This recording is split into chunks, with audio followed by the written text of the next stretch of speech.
ஹாலிவுட்ல classics அப்படின்னு சொல்லப்படுற கேட்டகரிஸ்ல இருக்க மூவிஸ் எல்லாமே பார்த்து நம்ம வந்து பாத்தீங்கன்னா பத்தி நிறைய டிஸ்கஷன் பண்ணிட்டு இருக்கோம். காட்ஃபாதர், லாரன்ஸ் ஆஃப் அரேபியா போன வாரம் டிஸ்கஸ் பண்ணது அப்படிங்கிறது வந்து பாத்தீங்கன்னா வந்து மார்டின் ஸ்கார்செஸி படம் ஒன்று பண்ணலாம் அப்படின்னு. பட் அப்படியே ஏதோ ஒரு பேஜ்ல வந்து ஸ்டீவன் ஸ்பீல்பர்கோட சேவிங் பிரைவேட் ரையன் அந்த படத்தை பத்தி டிஸ்கஸ் பண்ணலாம் அப்படிங்கிற ஒரு முடிவுக்கு வந்திருக்கோம். ஸோ கேப்ரியல் வணக்கம். வணக்கம். ஸோ நான் வந்து பேண்ட் ஆஃப் பிரதர்ஸ்னு ஒரு சீரீஸ் பார்த்துருக்கேன். எனக்கு அப்பப்போ ஏதாவது ஒரு வார் சம்பந்தப்பட்ட ஒரு கான்டென்ட் பார்த்தா நல்லா இருக்கும் அப்படின்னு தோணும். நம்ம தான் ஆனால் எல்லாமே வந்து ஒன்று ஒன்றா பார்த்து வந்து பெஞ்ச் பண்ணி முடிச்சாச்சுன்றதுனால there was this mini series called band of brothers. இது பார்த்துட்டு இருக்கும்போது எதாச்சியா சரி யார் இது பண்ணியிருக்கா அப்படின்னு பார்த்தா ஸ்டீவன் ஸ்பீல்பர்க் வந்து அண்ட் டாம் ஹாங்க்ஸ் ரெண்டு பேருமே சேர்ந்து வந்து பண்ணியிருக்காங்க. உங்ககிட்ட பேசிட்டு இருக்கும்போது பேரலா வந்து சேவிங் பிரைவேட் ரையன் வந்து பண்ணலாம் அப்படின்னு சொல்லிட்டு பார்த்தா ஸோ இந்த சேவிங் பிரைவேட் ரையன் படத்துக்கு அப்போ பண்ண ரிசர்ச்ல ஒரு கிளை கதையை தான் வந்து பாத்தீங்கன்னா அந்த பேண்ட் ஆஃப் பிரதர்ஸ் அப்படிங்கிற சீரீஸை வந்து டாம் ஹாங்க்ஸும் ஸ்டீவன் ஸ்பீல்பர்க்கும் வந்து ப்ரொடியூஸ் பண்ற ஆர்வம் வந்து பண்ணியிருக்காங்க. ஸோ நம்ம டிசைட் பண்ண மேட் டு லைக் ஒரு வாட்டி ரீவாட்ச் பண்ணிடலாம்னு சொல்லிட்டு சேவிங் பிரைவேட் ரையன் அப்படியே அக்கறை அணிவரை ஃபுல்லா பார்த்தேன். 1998 வந்த படம் அப்படின்னு சொல்லவே முடியல. இன்னைக்கு பார்த்தாலும் வந்து ஒரு ரிப்பீட் வாட்ச் உள்ள வேல்யூ இருக்கிற படம் அவ்வளவு இன்ட்ரெஸ்டிங்கா இருந்துச்சு. என்ன நடக்கும்னு எனக்கு தெரிஞ்சாலும் எமோஷனலி ஹிட் மீ. ஸோ உங்களுக்கே அந்த படம் பிடிக்கும் அப்படின்னு சொல்லுங்க. அதை இப்ப நீங்க சொன்ன மாதிரி நம்ம இந்த செகண்ட் வேர்ல்டு வார்ல எல்லாம் இன்வால்வ் ஆயிட்டோம்னா ஆயிரக்கணக்கான இன்ட்ரெஸ்டிங்கான ஸ்டோரிஸ் இருக்கும். நீங்க ஒரு ப்ராஜெக்ட் அதுல எடுத்து பண்ணீங்கன்னா நிறைய ரிசர்ச் பண்ணுவீங்கல்ல, அதை வச்சு வேற ப்ராஜெக்ட் நீங்க பண்ணலாம். பயங்கர இன்ட்ரெஸ்டிங்கான நிறைய ஸ்டோரிஸ் இருக்கும். ஸோ அதனால ஸ்டீவன் ஸ்பீல்பர்க்கும் ஒரு இன்ட்ரெஸ்டிங்கான கான்செப்ட் கிடைச்சோன்னு எடுத்து இதை பண்றாரு. ரெண்டாவது நம்ம ஆக்சுவலா என்னுடைய பிளான் என்னன்னா ஃபியூச்சர் நம்ம தமிழ் ஃபிலிம்ஸும் பண்ணலாம், ஹிந்தி ஃபிலிம்ஸும் பண்ணலாம். கரெக்ட். ஆமா, அதே மாதிரி ஹாலிவுட் மூவிஸ் தாண்டி வேற நிறைய மூவிஸும் இருக்குல்ல, இரேனியன் மூவிஸ் நிறைய பண்ணலாம், கொரியன் மூவிஸ், கரெக்ட், அந்த விஷயங்களும் பண்ணலாம். சேவிங் பிரைவேட் ரையனை பொறுத்தளவுல எனக்கு ஹிஸ்டரியை படிக்கணும்ன்ற ஆர்வம் ஏற்படுத்தின படங்கள்ல இதுவும் ஒண்ணு. ஓகே. இப்ப கன்ஸ் ஆஃப் நெவரான் பார்க்கும்போது அதை பத்தி நம்ம படிக்கணும் அப்படின்னு, சேவிங் பிரைவேட் ரையன் பத்தி நம்ம அந்த மூவி பார்க்கும்போது அதோட ஹிஸ்டாரிக்கல் பேக்ரவுண்ட் அந்த கான்டெக்ஸ்ட் என்னன்றதை நம்ம படிக்கணும் அப்படின்ற ஒரு ஆர்வம் ஏற்படும். ஸோ செகண்ட் வேர்ல்டு வார்ல இன்ட்ரெஸ்ட் ஏற்படுத்தின ஒரு மூவி எனக்கு. ஏறக்குறைய அந்த காலகட்டத்துல தான் நான் செகண்ட் வேர்ல்டு வார் அப்படின்ற ஒரு புக் வாங்கினேன். ஒரு நல்ல ஒரு காஃபி டேபிள் புக் வாங்கினேன் செகண்ட் ஹேண்ட் புக் ஷாப்ல இருந்து. அந்த பீட்டர் யாங் அப்படின்னு ஒருத்தர் எழுதின ஒரு புக், நல்ல போட்டோஸ் எல்லாம் நிறைய இருக்கும். ஸோ அந்த கான்செப்ட்ல இன்ட்ரெஸ்ட் ஏற்படுத்துறது இந்த ஒரு படம். ஸோ அதனால கிளாடியேட்டர் படிக்கும் போது நமக்கு இந்த ரோமன் ஹிஸ்டரி எல்லாம் படிக்கணும் அப்படின்ற இன்ட்ரெஸ்ட் வரும். ஸோ அந்த ஒரு ஆர்வத்தை இது ஏற்படுத்துச்சு. ரெண்டாவது, எனக்கு தெரிஞ்சு டிடே அந்த ஈவெண்ட் இருக்குல்ல, டிடேன்றது நம்ம எக்ஸ்பிளைன் பண்ணுவோம் ஆடியன்ஸுக்கு ஃபியூச்சர்ல. செகண்ட் வேர்ல்டு வார்ல டிடே அப்படின்ற அந்த இவெண்ட்டை ரொம்ப அழகா கேப்சர் பண்ணதுன்னா இந்த படம் தான். வேற எந்த படமும் இந்த அளவுக்கு அழகா டிடேவை கேப்சர் பண்ணிருக்க மாட்டாங்க. ஓரளவுக்கு க்ளோஸா வந்தது டன்கர்க் நாள்ல வந்து ஓரளவுக்கு ட்ரை பண்ணிருப்பாங்க. எனக்கு தெரிஞ்சு டன்கர்க் இந்த லெவலுக்கு எல்லாம் காட்டியிருக்க மாட்டாங்க. ரெண்டாவது, டன்கர்க் பாத்தீங்கன்னா இவருக்கு நிறைய லிமிடேஷன்ஸ் இருக்கு அவருக்கு. இப்ப அவங்க காட்டுறாங்கல்ல, டன்கர்க் அப்படின்ற அந்த பகுதியில இருந்து படைகளை எவாக்குவேட் பண்றாங்கல்ல, அதோட ரியல் போட்டோஸ் நீங்க பாத்தீங்கன்னா அரண்டுருவீங்க. டன்கர்க் மூவில காட்டுற மாதிரி வெறிச்சோடி தான் இருக்காது ஐலண்ட். அந்த அந்த அந்த பீச் வந்து வெறிச்சோடி இருக்கும். இன்னும் பிரம்மாண்டமா நிறைய நீங்க பாத்தீங்கன்னா அது போர்க்களம் மாதிரி தான் இருக்கும் அந்த பீச்சே. நீங்க பழைய போட்டோஸ் எல்லாம் பாருங்க. ஆனா இப்ப என்ன லிமிடேஷன்ஸ் அவரு கிறிஸ்டோபர் நோலனுக்கு இருக்குன்னா, அவரு சிஜி எல்லாம் யூஸ் பண்ண மாட்டாரு, அவரு ரியலிஸ்டிக்கா இருக்கணும்னு நினைக்கிறாரு. ஒடிசியே அப்படிதான் ட்ரை பண்ணி எடுத்துட்டு இருக்காரு. சோ இந்த லிமிடேஷன்ஸ் எல்லாம் அவருக்கு இருக்கும் போது அத அந்த ரியல் மூட கேப்சர் பண்ண முடியல. அவர் couldn't fill the frame அப்படின்னு சொல்லுவாங்க. நீ ஜஸ்ட் ஒண்ணும் இல்ல, டன்கர்க் அந்த பீச்ச ரியல் போட்டோஸ் செக் பண்ணி பாருங்க, பழைய போட்டோஸ். இதுக்கும் அதுக்கு எந்த சம்பந்தமுமே இருக்காது. ஆனா சேவிங் பிரைவேட் ரையன்ல பாத்தீங்கன்னா ஓரளவுக்கு அந்த மூட கேப்சர் பண்ணிருப்பாங்க. அந்த இன்டென்சிட்டி, அந்த கேயாஸ், அங்க இருக்கக்கூடிய அந்த வயலன்ஸ் எல்லாத்தையும் ஓரளவுக்கு நல்லா கேப்சர் பண்ணிருப்பாங்க. Steven Spielberg technically sound director அவர். சோ அந்த நீங்க சொன்ன மாதிரி இன்னைக்கும் அவுடேட்டடா தெரியல, இன்னைக்கும் பார்த்தா நல்ல ஒரு புது படம் மாதிரி தான் இருக்கு, ஒரு நல்ல சீரிஸ் பாக்குற மாதிரி தான் இருக்கு. சோ அந்த ஒரு கெப்பாசிட்டி ஸ்டீவன் ஸ்பீல்பர்க்கு உண்டு. ஆனா ஸ்டீவன் ஸ்பீல்பர்க் கிட்ட இல்லாத ஒரு விஷயம் என்னன்னா, பெரிய டெப்த் இருக்கு அவரோட கேரக்டர்ஸ்ல எல்லாம். இப்ப ஃபார் எக்ஸாம்பிள் நம்ம சேவிங் லாரன்ஸ் ஆஃப் அரேபியாவா இருக்கலாம், அப்புறம் காட்ஃபாதரா இருக்கலாம், கேரக்டர். ஆமா, மல்டி லேயர்ஸ் இருக்கும். ஒவ்வொரு கேரக்டர்ஸும் ரொம்ப காம்ப்ளெக்ஸா இருப்பாங்க. ரெண்டு கேரக்டர்ஸுக்குள்ள இருக்கக்கூடிய அந்த இன்டராக்ஷன் ரொம்ப காம்ப்ளெக்ஸா இருக்கும். இப்ப ஃப்ரீடோக்கும் மைக்கேலுக்கும் இருக்கக்கூடிய அந்த இன்டராக்ஷன் பார்த்தோம்னா ரொம்ப டிஃப்ரெண்டா இருக்கும். லாரன்ஸ் ஆஃப் அரேபியால ஒமா ஷெரீஃபுக்கும் பீட்டு வுட்டூல் கேரக்டர் இருக்குல்ல, லாரன்ஸுக்கும் இருக்கக்கூடிய அந்த இன்டராக்ஷன் பார்த்தோம்னா மல்டி லேயர்டா இருக்கும். பட் இங்க அந்த பெரிய டீப்பான கேரக்டர்ஸ் எல்லாம் இருக்காது. ஆனா ரொம்ப சிம்பிளிஸ்டிக்கா ரொம்ப நீட்டா கான்செப்ட புரிய வச்சிருப்பாரு. ஹாலிவுட் ரசிகன் பார்த்தா புரிஞ்சுக்கிற மாதிரியான கேரக்டர்ஸ். பெரிய ரொம்ப ஒண்ணும் மண்டையெல்லாம் பிச்சுக்க வேண்டாம், பார்த்தா ரொம்ப நீட்டா சிம்பிளா நம்ம விஷயங்களை புரிஞ்சுக்கலாம். இருக்கக்கூடிய கேரக்டர்ஸும் ரொம்ப சிம்பிளான கேரக்டர்ஸ், பெரிய காம்ப்ளெக்ஸான விஷயங்கள்லாம் படத்துல பேசியிருக்க மாட்டாங்க. அந்த வகையில பார்க்கும்போது எனக்கு ஃபர்ஸ்ட் ஒரு 2-3 டைம்ஸ் பார்க்கும்போது சேவிங் பிரைவேட் ரயான் ரொம்ப இன்ட்ரெஸ்டிங்கா பட்டுச்சு. ஆனா போக போக எனக்கு அந்த ஃபர்ஸ்ட் இருந்த இன்ட்ரெஸ்டோட எனக்கு பார்க்க முடியல. ஓகே, இப்ப உதாரணத்துக்கு என்னால லாரன்ஸ் ஆஃப் அரேபியாவை எவ்வளவு தடவை வேணாலும் பார்க்க முடியும். இப்பயும் நான் திரும்ப பார்க்கணும்னு உட்காந்து பார்ப்பேன். காட்ஃபாதரும் அதே மாதிரி தான் திரும்ப திரும்ப பார்க்க முடியும். ஏன்னா அந்த கேரக்டர்ஸ் ரொம்ப காம்ப்ளெக்ஸான கேரக்டர்ஸ். இன்ஃபேக்ட் எனக்கு ஜூலுன்ற ஒரு படம் வந்தது இல்ல. ஓகே, ஜூலுவும் பாத்தீங்கன்னா அந்த ஒரு வார் மூவி தான். அந்த படம் எனக்கு ரொம்ப பிடிக்கும். நிறைய தடவை திரும்ப திரும்ப பார்ப்பேன். வாட்டர்லூன்ற படம் பியூட்டிஃபுல் மூவி. நெப்போலியன் அழகா போர்ட்ரே பண்ணிருப்பாங்க. இவரு இப்ப ரிலீ ஸ்காட் சொதப்பி இருப்பாரு. இன்ஃபேக்ட் நம்ம அதை கம்பேர் பண்ணி கூட பேசலாம் ஃபியூச்சர்ல. ஆனா வாட்டர்லூ படம் ரொம்ப பிரில்லியண்டா எடுத்திருப்பாங்க. அந்த படங்களை நான் திரும்ப திரும்ப பார்க்க முடியும். ஏன்னா கேரக்டர் நல்லா அழகா காட்டியிருப்பாங்க. ரொம்ப காம்ப்ளெக்ஸான நிறைய லேயர்ஸ் இருக்கும் உள்ள. அது எனக்கு ரொம்ப பிடிக்கும். பட் இந்த படத்துல அந்த காம்ப்ளெக்சிட்டிஸ் எல்லாம் எதுவுமே இருக்காது. சோ 2-3 தடவை பார்த்ததுக்கு அப்புறம் திரும்ப திரும்ப பார்க்க முடியாது இந்த படத்தை. இன்ஃபேக்ட் நான் இந்த பாட்காஸ்டுக்கு முன்னாடி சீரியஸ் அந்த படத்தை ஃபுல்லா உட்காந்து பார்க்கல. அது காரணம் என்னன்னா அந்த ஒரு வீக்னஸ் இந்த படத்துல இருக்கு. பட் D-Day அப்படின்ற அந்த விஷயம் வரும்போது வேற எந்த படமும் D-Day-வை இந்த அளவுக்கு அழகா கேப்சர் பண்ணது கிடையாது. ஃபர்ஸ்ட் சீனே பாத்தீங்கன்னா ஒமஹா பீச்ல அதை காட்டியிருப்பாங்க. ஆக்சுவலா ஒமஹான்றது அந்த பீச்சோட பேர்ல நினைக்கிறேன். அமெரிக்கன்ஸ் அந்த பீச்சுக்கு கொடுத்த பேர். அது ஒரு கோட் நேம். யூட்டானும் சில இடத்துக்கு யூட்டான்றது ஒரு கோட் நேம். அப்புறம் ஜூனோ அப்படின்றது ஒரு கோட் நேம். மொத்தம் 5 ஸ்பாட்ஸ்ல லேண்ட் ஆகுறாங்க. சோ ஃபர்ஸ்ட் ஒரு சின்ன ஹிஸ்டாரிக்கல் பேக்ரவுண்ட் D-Day பத்தி சொல்லிருங்க. ஆமா, நம்ம D-Day பத்தி பேசாம போனா ஆடியன்ஸ்க்கு புரியாது. என்னன்னா இப்ப செகண்ட் வேர்ல்ட் வார் 39ல ஆரம்பிக்குது. அதுக்கப்புறம் ஹிட்லர் ரேபிடா எக்ஸ்பேண்ட் ஆக ஆரம்பிக்கிறாரு. அதுக்கப்புறம் ஒரு பாயிண்ட்ல பார்த்தோம்னா ஃபோனி வார் அப்படின்ற ஒரு வார், பெரிய சண்டை போடாம ஆனா போர் இருக்கு, ஆனா யாரும் சண்டை போடல. அதுக்கப்புறம் ஹிட்லர் என்ன பண்றாரு, யாரும் எதிர்பார்க்காத ஒரு விஷயத்த பண்றாரு. ரஷ்யாவை பிரான்ஸ கைப்பற்றினதுக்கு அப்புறம் ரஷ்யா பக்கம் திரும்பிடுறாரு. ரஷ்யாவையும் அட்டாக் பண்ணிடுறாரு. எதிர்பார்க்கலையா? ஆமா, ரஷ்யாவுக்குள்ள வேகமா அட்வான்ஸ் ஆகி போயிட்டு இருக்காரு. இந்த காலகட்டத்துல அமெரிக்காவுக்கும் பிரிட்டனுக்கும் பெரிய ஒரு பயம். கம்ப்ளீட்டா எடுத்து ரஷ்யாவையும் வீழ்த்தியாச்சுன்னா என்டையர் வெஸ்டர்ன் யூரோப் ஹிட்லரோட கைக்கு போயிடும். அப்புறம் ஹிட்லரை யாருமே கேள்வி கேட்க முடியாது. யூரோப் வந்து லிட்டரலா ஹிட்லரோட கண்ட்ரோல் கீழே இருக்கும். சோ அதனால ஹிட்லரை ஸ்டாப் பண்ண வேண்டிய தேவை இருக்கு. ரஷ்யாவை வீழ விடக்கூடாது. ஓரளவுக்கு ஹிட்லரை ஸ்டாப் பண்ணணும்னா ரஷ்யா கண்டிப்பா அவசியம். பட் ரஷ்யானால தாக்கு பிடிக்க முடியல. ஹிட்லர் பாட்டுக்கு வேகமா முன்னேறி போறாரு. ஸ்டாலினும் ஹெல்ப் கேட்கிறாரு. புதுசா ஒரு வார் ஃப்ரண்ட்டை ஓபன் பண்ணுங்க, இன்னொரு புது போர் முனையை ஓபன் பண்ணுங்க. இன்னொரு சைட்ல இருந்து அடிக்கணும் அவங்க. ஆமா, நீங்க இன்னொரு சைட்ல இருந்து அடிச்சீங்கன்னா ஹிட்லரோட அட்டென்ஷன் இந்த பக்கம் அந்த பக்கம் திரும்பிடும். உதாரணத்துக்கு பிரான்ஸ் இங்க இருக்கு, இந்த சைட்ல இருக்கு. ரஷ்யா இந்த சைட்ல இருக்கு. நீங்க பிரான்ஸ்ல ஒரு போர் முனையை ஓபன் பண்ணீங்கன்னா ஹிட்லரால ஃபுல்லா இந்த பக்கம் ஃபோக்கஸ் பண்ண முடியாது. படைகளை அந்த பக்கம் அனுப்ப வேண்டியிருக்கும். சோ அதனால ஸ்டாலின் என்ன பண்றாரு, அவசரப்படுத்துறாரு. வேகமா நீங்க புதுசா ஒரு போர் முனையை ஓபன் பண்ணுங்க. குறிப்பா நீங்க பிரான்ஸ்ல ஓபன் பண்ணுங்க. பிரிட்டன்ல இருந்து பிரான்ஸுக்கு உங்க படைகளை அனுப்புங்க. ஏன்னா பிரிட்டனையும் பிரான்ஸையும் பிரிக்கிறது நடுவுல அந்த இங்கிலீஷ் சேனல் தான், ஈஸியா வந்துடலாம். அதை நீங்க பண்ணுங்கன்ற. இங்க சர்ச்சில் என்ன பண்றாரு, கேம் ஆடுறாரு. சர்ச்சில் பொறுத்தளவுல நார்த் ஆப்பிரிக்கால பிரிட்டிஷ் காலனிஸ் நிறைய இருக்கு. அங்க ஜெர்மன்ஸ் உள்ள பூந்து அட்டகாசம் பண்ணிட்டு இருக்காங்க. எர்வின் ரோமலோட படைகள்லாம் அங்கதான் புரட்டி எடுத்துட்டு இருக்காங்க பிரிட்டிஷ்காரங்கள.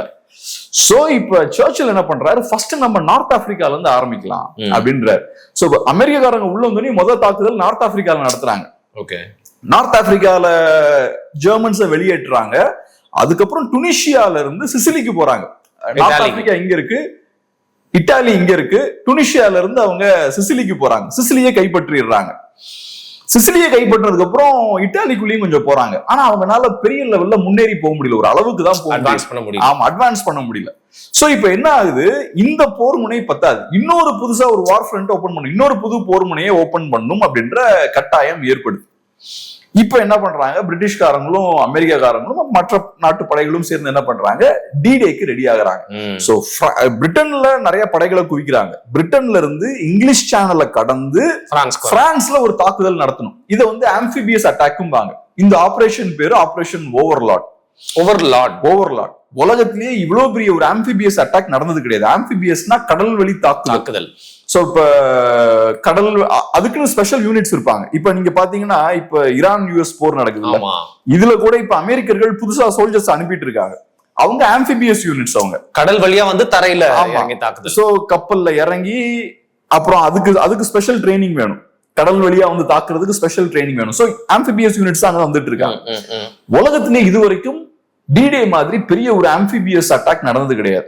ஏறக்குறைய 2 லட்சம் சோல்ஜர்ஸ கடல்ல இறக்குறாங்க. 5 இடங்கள்ல இறக்குறாங்க. நார்மண்டி அப்படின்ற ஒரு பகுதியில பிரான்ஸ்ல 5 ஸ்பாட்ஸ்ல இறக்குறாங்க.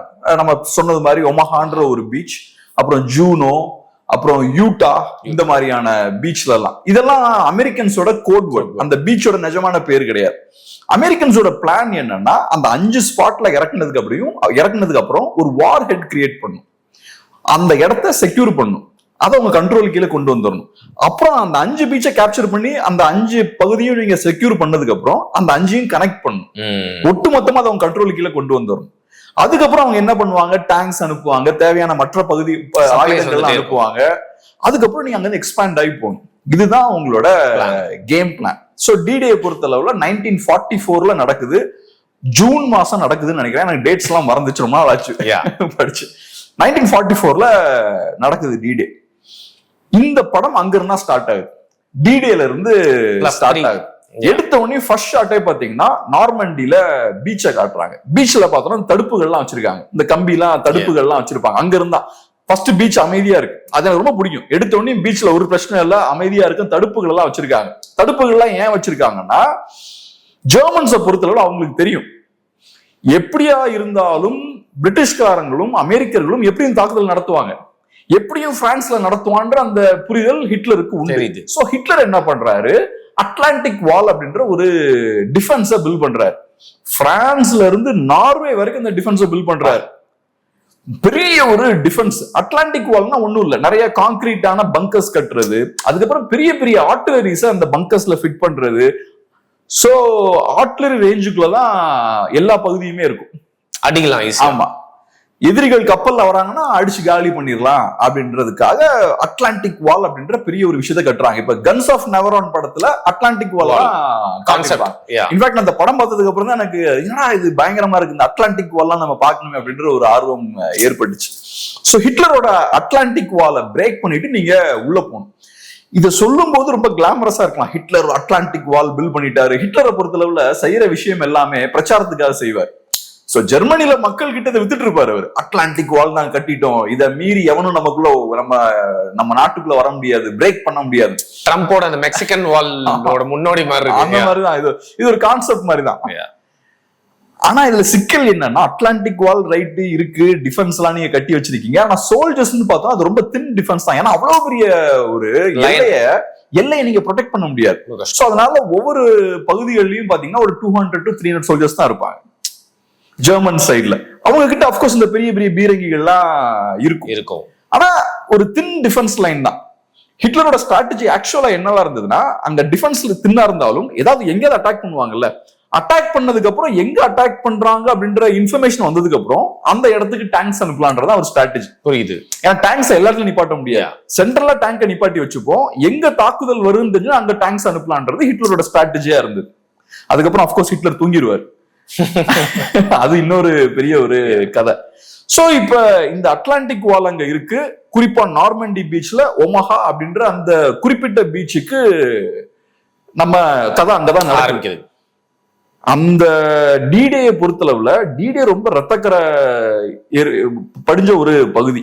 நான் 5 பீச்லயுமே நிறைய ரத்தம் சிந்தப்பட்டிருக்காங்க. அதுலயும் குறிப்பா ஒமஹால தான் உள்ளதே அதிகமா இழப்புகள் நடந்தது. ஒமஹா பீச் தான் உள்ளதே டஃபஸ்ட் பீச். இந்த ஸ்டோரி அங்கதான் நடக்குது. ஓகே, சோ எடுத்த உடனேயும் பீச்ல தடுப்புகளை காட்டுறாங்க. பீச்சோட என்ட்ரன்ஸ்ல தடுப்பு வச்சிருப்பாங்க, தண்ணி இங்க டச் பண்ணும்ல அந்த இடத்துல தடுப்புகள் வச்சிருக்காங்க. பீச்சோட எண்ட்ல டிஃபென்ஸ் கட்டி வச்சிருக்காங்க, பங்கர்லாம் இருக்கு. அங்க பிரிட்டிஷ் சோல்ஜர்ஸ்லாம் ஜெர்மன் சோல்ஜர்ஸ்லாம் இருக்காங்க. சோ இப்ப அமெரிக்கன்ஸும் பிரிட்டிஷ்காரங்களும் ஃபர்ஸ்ட் உள்ள பீச்ல வந்து லேண்ட் ஆகணும். லேண்ட் ஆகி உள்ள போய் அந்த ஜெர்மன் சோல்ஜர்ஸ கைப்பற்றணும், அந்த பங்கர்ஸ் எல்லாம் சேதப்படுத்தணும். இது சாதாரண விஷயம் கிடையாது.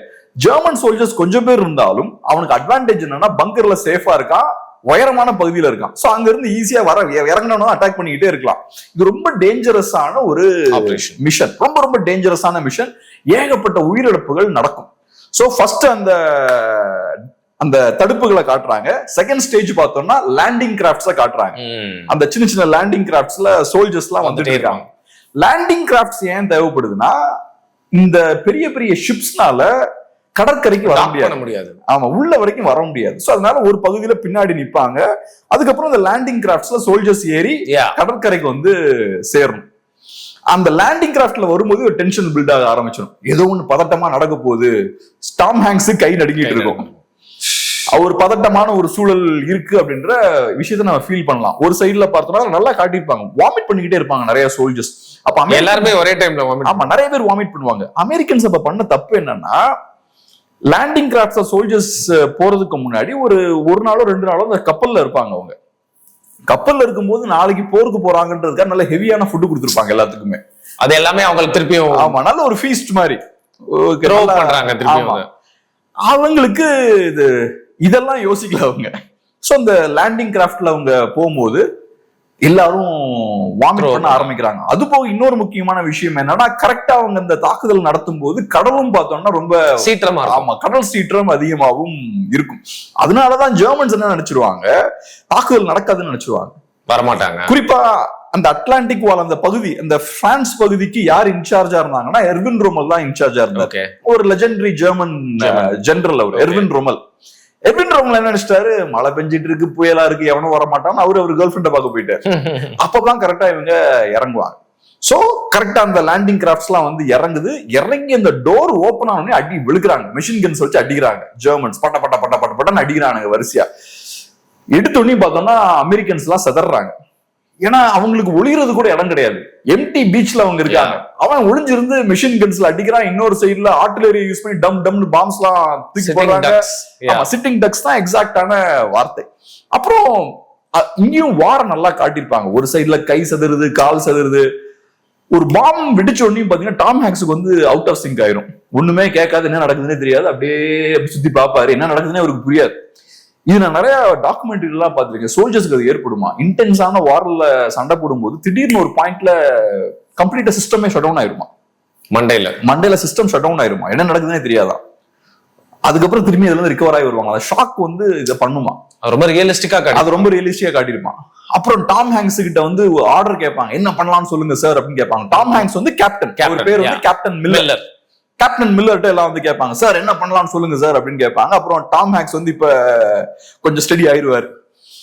ஸ்டடி ஆனதுக்கு அப்புறம் ஸ்லோவா கொஞ்சம் கொஞ்சமா அட்வான்ஸ் ஆக ஆரம்பிப்பாங்க. இதையும் ரொம்ப அழகா காட்டியிருப்பாரு. ஜெர்மன்ஸ் கிட்ட பயங்கரமான ஒரு அட்வான்டேஜ் இருக்கு. மேல உட்கார்ந்துருக்காங்க, பங்கர்ல உட்கார்ந்துருக்காங்க, மெஷின் கன்ஸ் இருக்கு, ஆர்ட்டிலரிஸ் இருக்கு, எல்லாம் வச்சு அடிச்சுட்டு இருக்காங்க, போட்டு தள்ளிட்டு இருக்காங்க. அது போக கன்னிவெடிகள் எல்லாம் புதைச்சு வச்சிருப்பாங்க. இந்த கரையில கன்னிவெடிகள் வச்சிருப்பாங்க, மைண்ட்ஸ் அது வச்சிருப்பாங்க. இந்த அட்வான்டேஜ் எல்லாம் இருக்கு. சோ ஸ்டெப் பை ஸ்டெப்பா இவங்க உள்ள போகணும். சோ ஸ்டெப் பை ஸ்டெப்பா கொஞ்சம் கொஞ்சமா கரெக்டான விஷயங்கள் பண்ணி இந்த இடத்த நெருங்குவாங்க. சோ டாம் ஹாங்க்ஸ் அவரு கேப்டன் மில்லர் பாத்தீங்கன்னா அவர் ஆட்களோட கரெக்டா கொஞ்சம் சேஃபான இடத்துக்கு போவாரு. அங்க இருந்து கொஞ்சம் கொஞ்சமா தாக்குதல் நடத்துவாங்க. ஸ்டெப் பை ஸ்டெப்பா அந்த பகுதியை நெருங்குவாங்க. அதை அழகா காட்டியிருப்பாங்க. சிஸ்டமேட்டிக்கா கரெக்டா நெருங்குவாங்க. அதுக்கப்புறம் ஒரு பாயிண்ட்ல பார்த்தா கரெக்டா அந்த பங்கருக்குள்ள ரீச் ஆயிடுவாங்க, காலி பண்ணிடுவாங்க. இது ஒண்ணு என்னன்னா, என்ன பொறுத்தளவுல இதுல ஜெர்மன் சைடையும் காட்டணும்.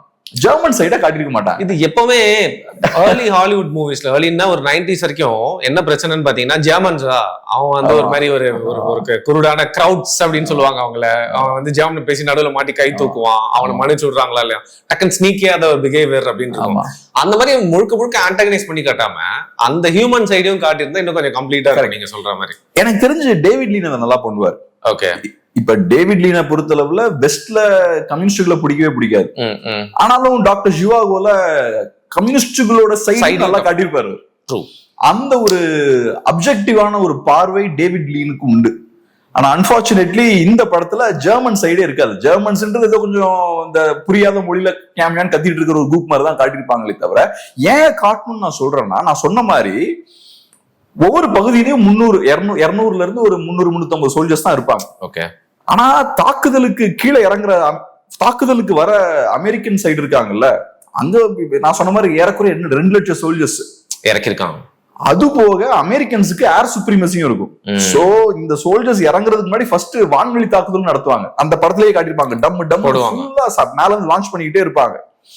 அதெல்லாம் மீறி அவன் உள்ள இருக்கான். அந்த பங்கர்ல பார்த்தோம்னா, பங்கர்ல ஒரு சின்ன வெண்ட்டுமாங்கல்ல, இந்த ஒரு சின்ன ஒரு பகுதி, அதுக்குள்ள இருந்து மிஷின் வச்சு ஷூட் பண்ணிட்டு இருப்பீங்க.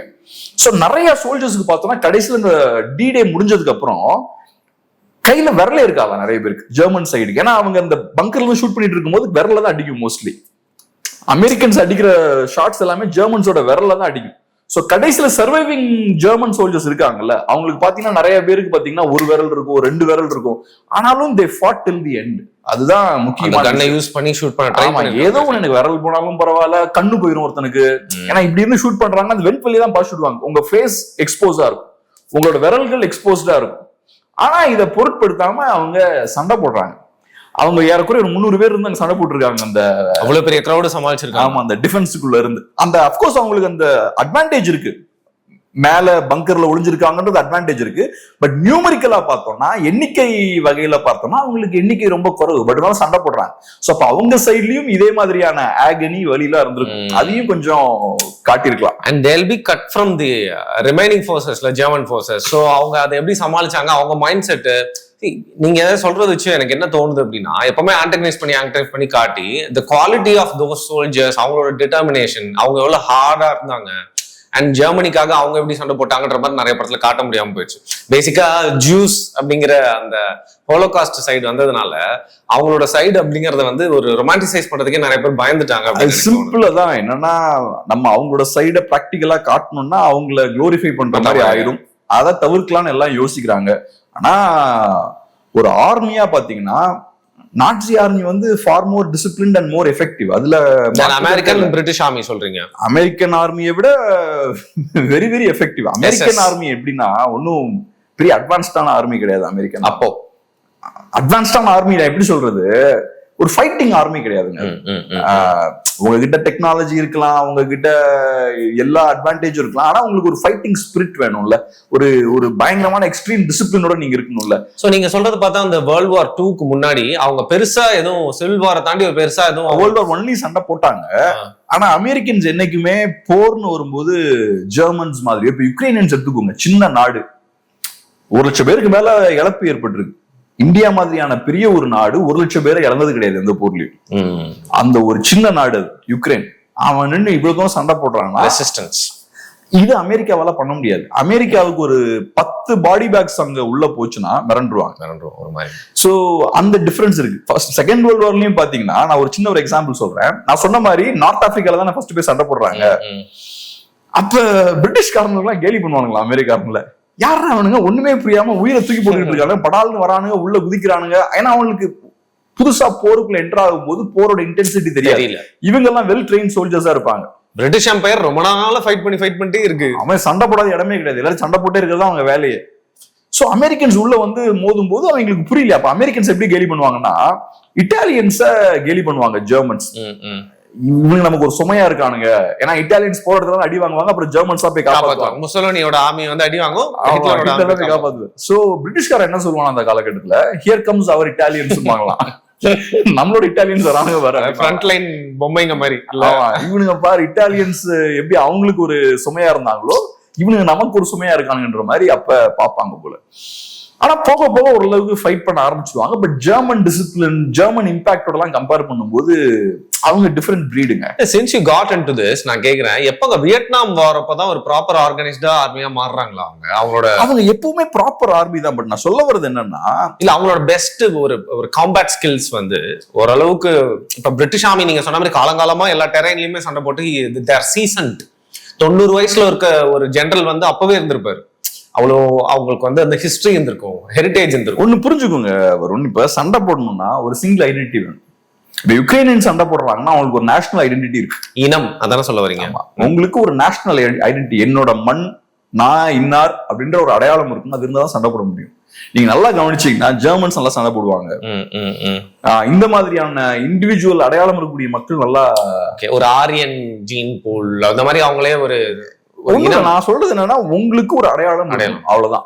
இப்ப யூஎஸ் எடுத்துக்கிட்டீங்கன்னா ஒரு காமன் ஐடென்டிட்டி அவங்களுக்கு கிடையாது. அது எக்கனாமிக் இன்ட்ரெஸ்ட மட்டுமே மையமா வச்சு உருவாக்கப்பட்ட ஒரு நாடு. அங்க போனா எல்லாருக்கும் காசு, உடனே எல்லாரும் அங்க போக ஆரம்பிச்சாங்க. ஆப்பர்ச்சுனிட்டி. ஆமா, உங்களுக்கு லேண்ட் தரும் அதுன்னு சொன்னோடனே எல்லாம் அமெரிக்காவுக்கு போய் எல்லாம் செட்டில் ஆக ஆரம்பிச்சாங்க. அதுக்கப்புறம் எல்லாமே எக்கனாமிக் இன்ட்ரெஸ்ட் பேஸ் பண்ணி மட்டும்தான் அந்த நாடு வந்து கட்டப்படுது. அதனால எக்கனாமிக் சூப்பர் பவரா இருக்கு. ஆனா அவங்கனால நான் பார்த்த லெவல்ல அவங்க என்னைக்குமே அவங்களோட மிலிட்டரி சுப்பீரியாரிட்டி டெக்னாலஜி வைஸ் தான் காட்டியிருக்காங்க. அவங்க கிட்ட பெரிய ஆயுதங்கள் இருக்கும், பெரிய பெரிய விமானங்கள் இருக்கும், அட்வான்ஸ் டெக்னாலஜி இருக்கும். அதை தாண்டி ஒரு ஒரு வில் பவரோட ஃபைட் பண்ணதுன்னு பார்த்தா அமெரிக்கா பெருசா ஃபைட் பண்ணது கிடையாது. ஓகே, அது எப்பவுமே அந்த ஸ்பிரிட் அமெரிக்கன் ரெவல்யூஷன்ல மட்டும் நல்லா ஃபைட் பண்ணிருக்காங்க. அப்புறம் செகண்ட் வேர்ல்டு வார்லயும் பார்த்தோம்னா அவங்க வரலாறு வச்சு பார்க்கும்போது செகண்ட் வேர்ல்டு நல்லாவே சண்டை போட்டுருக்காங்க. ஏன்னா எனக்கு தெரிஞ்ச அமெரிக்காவுக்கு பெரிய இழப்பு ஏற்பட்டு செகண்ட் வேர்ல்டு வார்ல 3 லட்சத்துக்கும் மேற்பட்டவர்கள் போச்சு. ஆனா செகண்ட் வேர்ல்டு வார்ல நீங்க ஜெர்மன்ஸோடயோ ரஷ்யன்ஸோடயோ கம்பேர் பண்ணீங்கன்னா, இல்லாட்டி பிரிட்டிஷோடய கம்பேர் பண்ணீங்கன்னா அமெரிக்கா அவங்களுக்கு பின்னாடி தான் இருப்பாங்க. ஓகே, அந்த சோல்ஜர்ஸ் இன்னும் மோர் டிசிப்ளின்ட், இன்னும் மோர் ஒரு ஃபைட்டிங் ஸ்பிரிட் உள்ள சோல்ஜர்ஸ் அவங்க. ஆன்டி செமிட்டிசம் ப்ரோமோட் பண்ற மாதிரி ஆயிரும் சொல்லிட்டு மூவி ஹிஸ்டரியில பெரும்பான்மை அந்த ஜெர்மன் சைடு ஆஃப் அந்த ஃபைட்டிங் எஸ்எஸ் ஆர்மியோட அந்த ப்ராமினன்ஸை காட்டுறதுக்கு ஆள் இல்லாம போச்சு. சிம்பிள். ஏன்னா ஏன் அவ்வளவு தூரத்துக்கு ஜெர்மன் ஆர்மி ரொம்ப டிசிப்ளின்டா, ரொம்ப ஒரு ஃபைட்டிங் ஆர்மியா இருந்ததுன்னா, டேமேஜ் ஏற்படுத்தக்கூடிய ஒரு ஆர்மியா இருந்ததுன்னா, ஹிட்லர் வந்து அந்த நாட்டையே போருக்கு தான் தயார் பண்ணிட்டு இருந்தார். மற்ற நாடுகள் அப்படி கிடையாது. அமெரிக்கா வந்து போர் வரும்போது போர் சண்டை போட்டாங்க. இவர் அந்த நாட்டையே போருக்காக தான் தயார்படுத்திட்டு இருந்தாரு. ஸ்கூல்ல இருந்தே ஒரு பையன் வரும்போது அங்க சின்ன சின்ன யூனிட்ஸா பிரிச்சிருவாங்க. ஒரு 10 பேர் ஒரு யூனிட்ல இருப்பாங்க. அதுக்கு ஒரு ஸ்குவாட் லீடர் ஒருத்தன் இருப்பான். அதுக்கப்புறம் ஒரு 100 பேர் இருக்கு. அந்த 10 பேர் சேர்ந்து 100 பேர் இன்னொன்னு இருப்பாங்க. 10 ஸ்குவாட் லீடர்ஸ் இருப்பாங்க. அதுக்கு மேல இன்னொருத்தன் இருப்பான். அதுக்கப்புறம் அந்த மொத்த ஸ்கூல்ல ஒரு லீடர் இருப்பான். சோ சின்ன வயசுலயே ஒரு 10 வயசு அந்த ஜெர்மன் இருக்கும்போது ஒரு லீடர்ஷிப் நமக்கு வேணும், ரெஸ்பான்சிபிலிட்டி நம்ம கையில எடுத்துக்கணும். இன்னைக்கு நம்ம ஸ்குவாட் லீடரா இருக்கணும், நாளைக்கு ஒரு டீம் லீடரா நம்ம போகணும். அதுக்கப்புறம் நம்ம ஸ்கூலுக்கே நம்ம தான் லீடரா இருக்கணும். அதுக்கப்புறம் டிஸ்ட்ரிக்ட் லெவல்ல நம்ம லீடரா இருக்கணும், நேஷனல் லெவல்ல லீடரா இருக்கணும். சின்ன வயசுலயே அவங்களுக்கு இந்த குளோரி, வார் வந்து ரொம்ப பெருமையான விஷயம், இதெல்லாம் ஊட்டி வளர்த்துதான் அவங்க கொண்டு வந்திருக்காங்க ஜெர்மன்ஸை. சோ அதனால ஒரு போருக்கு ஹிட்லர் ஸ்டார்டிங்ல இருந்து தயார் பண்ணார். ஹிட்லர் வந்து லிட்டரலா ஒரு மேன் ஆஃப் வார். சில பேர் என்ன சொல்லுவாங்கன்னா, இந்த போர்ல சில பேருக்கு அமைதி கிடைக்குமா, some people love war, they enjoy war. Hitler அந்த மாதிரியான ஒரு கேரக்டர். சோ அதனால அவரு இதுக்காக ஜெர்மனியை மொத்தமா தயார் பண்ணார். சோ அப்படி இருக்கும்போது அந்த டிசிப்ளின் பார்த்தோம்னா எக்ஸ்ட்ரீமா இருக்கும். அசாதாரணமான காரியங்கள் எல்லாம் பண்ணுவாங்க. முசோலினிய கைப்பற்றி வச்சிருப்பாங்க. ஹிட்லர் ஒரு டீம் அனுப்புவார், அவங்க போய் முசோலினியை காப்பாத்திட்டு வந்துருவாங்க. அப்புறம் கடைசியில கூட பாத்தீங்கன்னா பேட்டில் ஆஃப் த பல்ஜ் எல்லாம் பாத்தீங்கன்னா, அது படம் இருக்கு, பேட்டில் ஆஃப் த பல்ஜ் எல்லாம் இருக்கு, அதெல்லாம் பாருங்க, பயங்கர இன்ட்ரெஸ்டிங்கா இருக்கும். அவங்க வந்து எக்ஸ்ட்ரீம் டிஃபிகல்ட்டான சூழல சண்டை போடுவாங்க. ரொம்ப கம்மி ஆர்மி பர்சனல்ஸ் வச்சு, ரொம்ப கம்மியான சோல்ஜர்ஸ், ரொம்ப கம்மியான டேங்க்ஸ், அதுலயும் பெட்ரோல் அப்ப அவங்க கிட்ட கம்மி, போறதுக்கு மட்டும் தான் பெட்ரோல் இருக்கும். இந்த மாதிரி ரொம்ப லிமிட்டட் ரிசோர்ஸை வச்சு எக்ஸ்ட்ராடினரி ஃபைட்டிங் ஸ்பிரிட்டை வந்து காட்டுவாங்க. சோ இந்த விஷயங்கள்லாம் ஸ்டீவன் ஸ்பீல்பர்க் பார்த்தா ரொம்ப வருத்தப்படுவார். ஏன்னா இவங்க ஜெர்மன் ஆர்மியை பத்தி இவ்வளோ க்ளோரிஃபை பண்ணி பேசிட்டு இருக்காங்களே.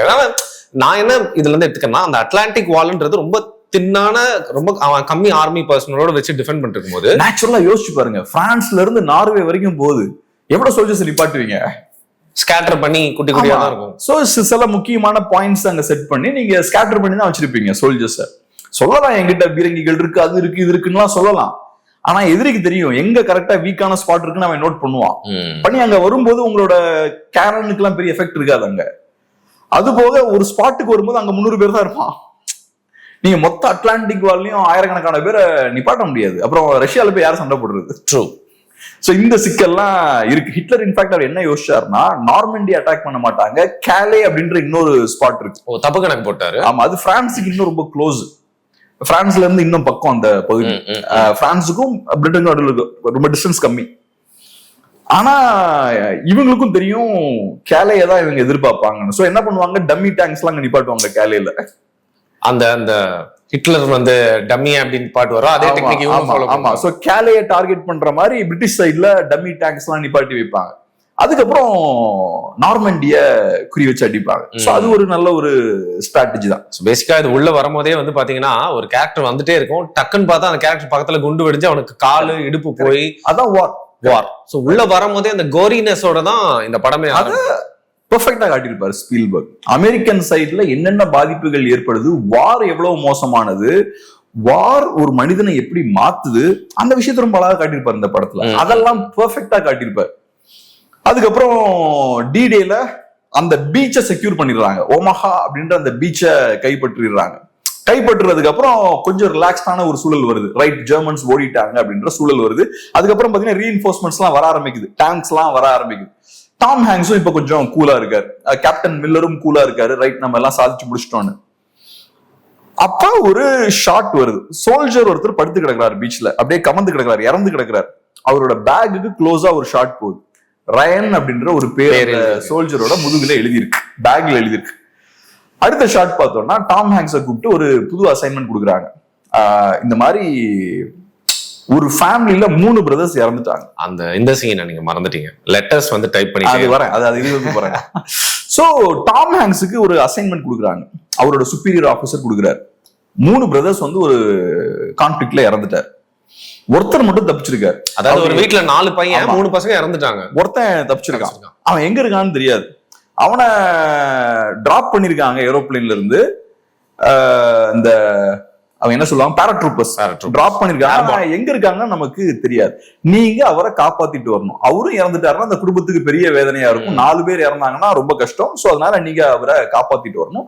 ஒரு டீம் அசம்பிள் பண்ணி கூட்டிட்டு போங்கன்னு உத்தரவு போடுறாங்க. சோ இப்ப அந்த காலகட்டத்துல பார்த்தோம்னா அமெரிக்கால ஒரு ரூல் இருந்தது. அப்ப என்ன, இப்ப குவாடக்கனல் கேம்பெயின் ஒண்ணு நடந்தது பசிபிக்ல. இப்ப ஜப்பானும் பாத்தீங்கன்னா போர்ல இப்ப இன்வால்வ்டு.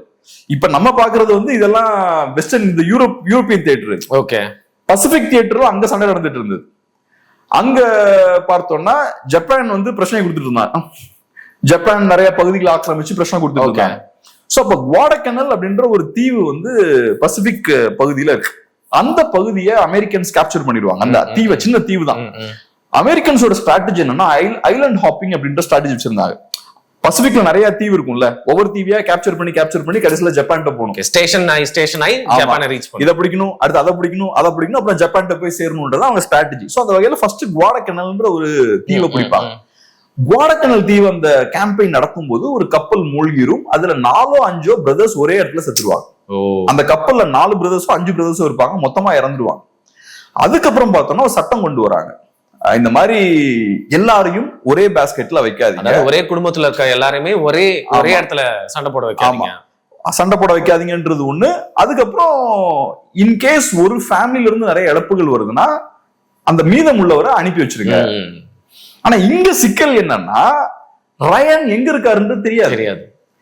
ரயனை போய் நீங்க காப்பாத்த போகணும்னா ஜெர்மன் டெரிட்டரிக்குள்ள போகணும். ஏன்னா நீங்களே இப்பதான் உள்ள வந்திருக்கீங்க.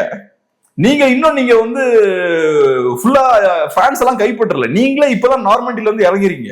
சோ அதனால நீங்க எனிமி டெரிட்டரிக்குள்ள போய் எதிரிகளோட இடத்துக்குள்ள போய் ரயனை பாதுகாப்பா தூக்கிட்டு வரணும்.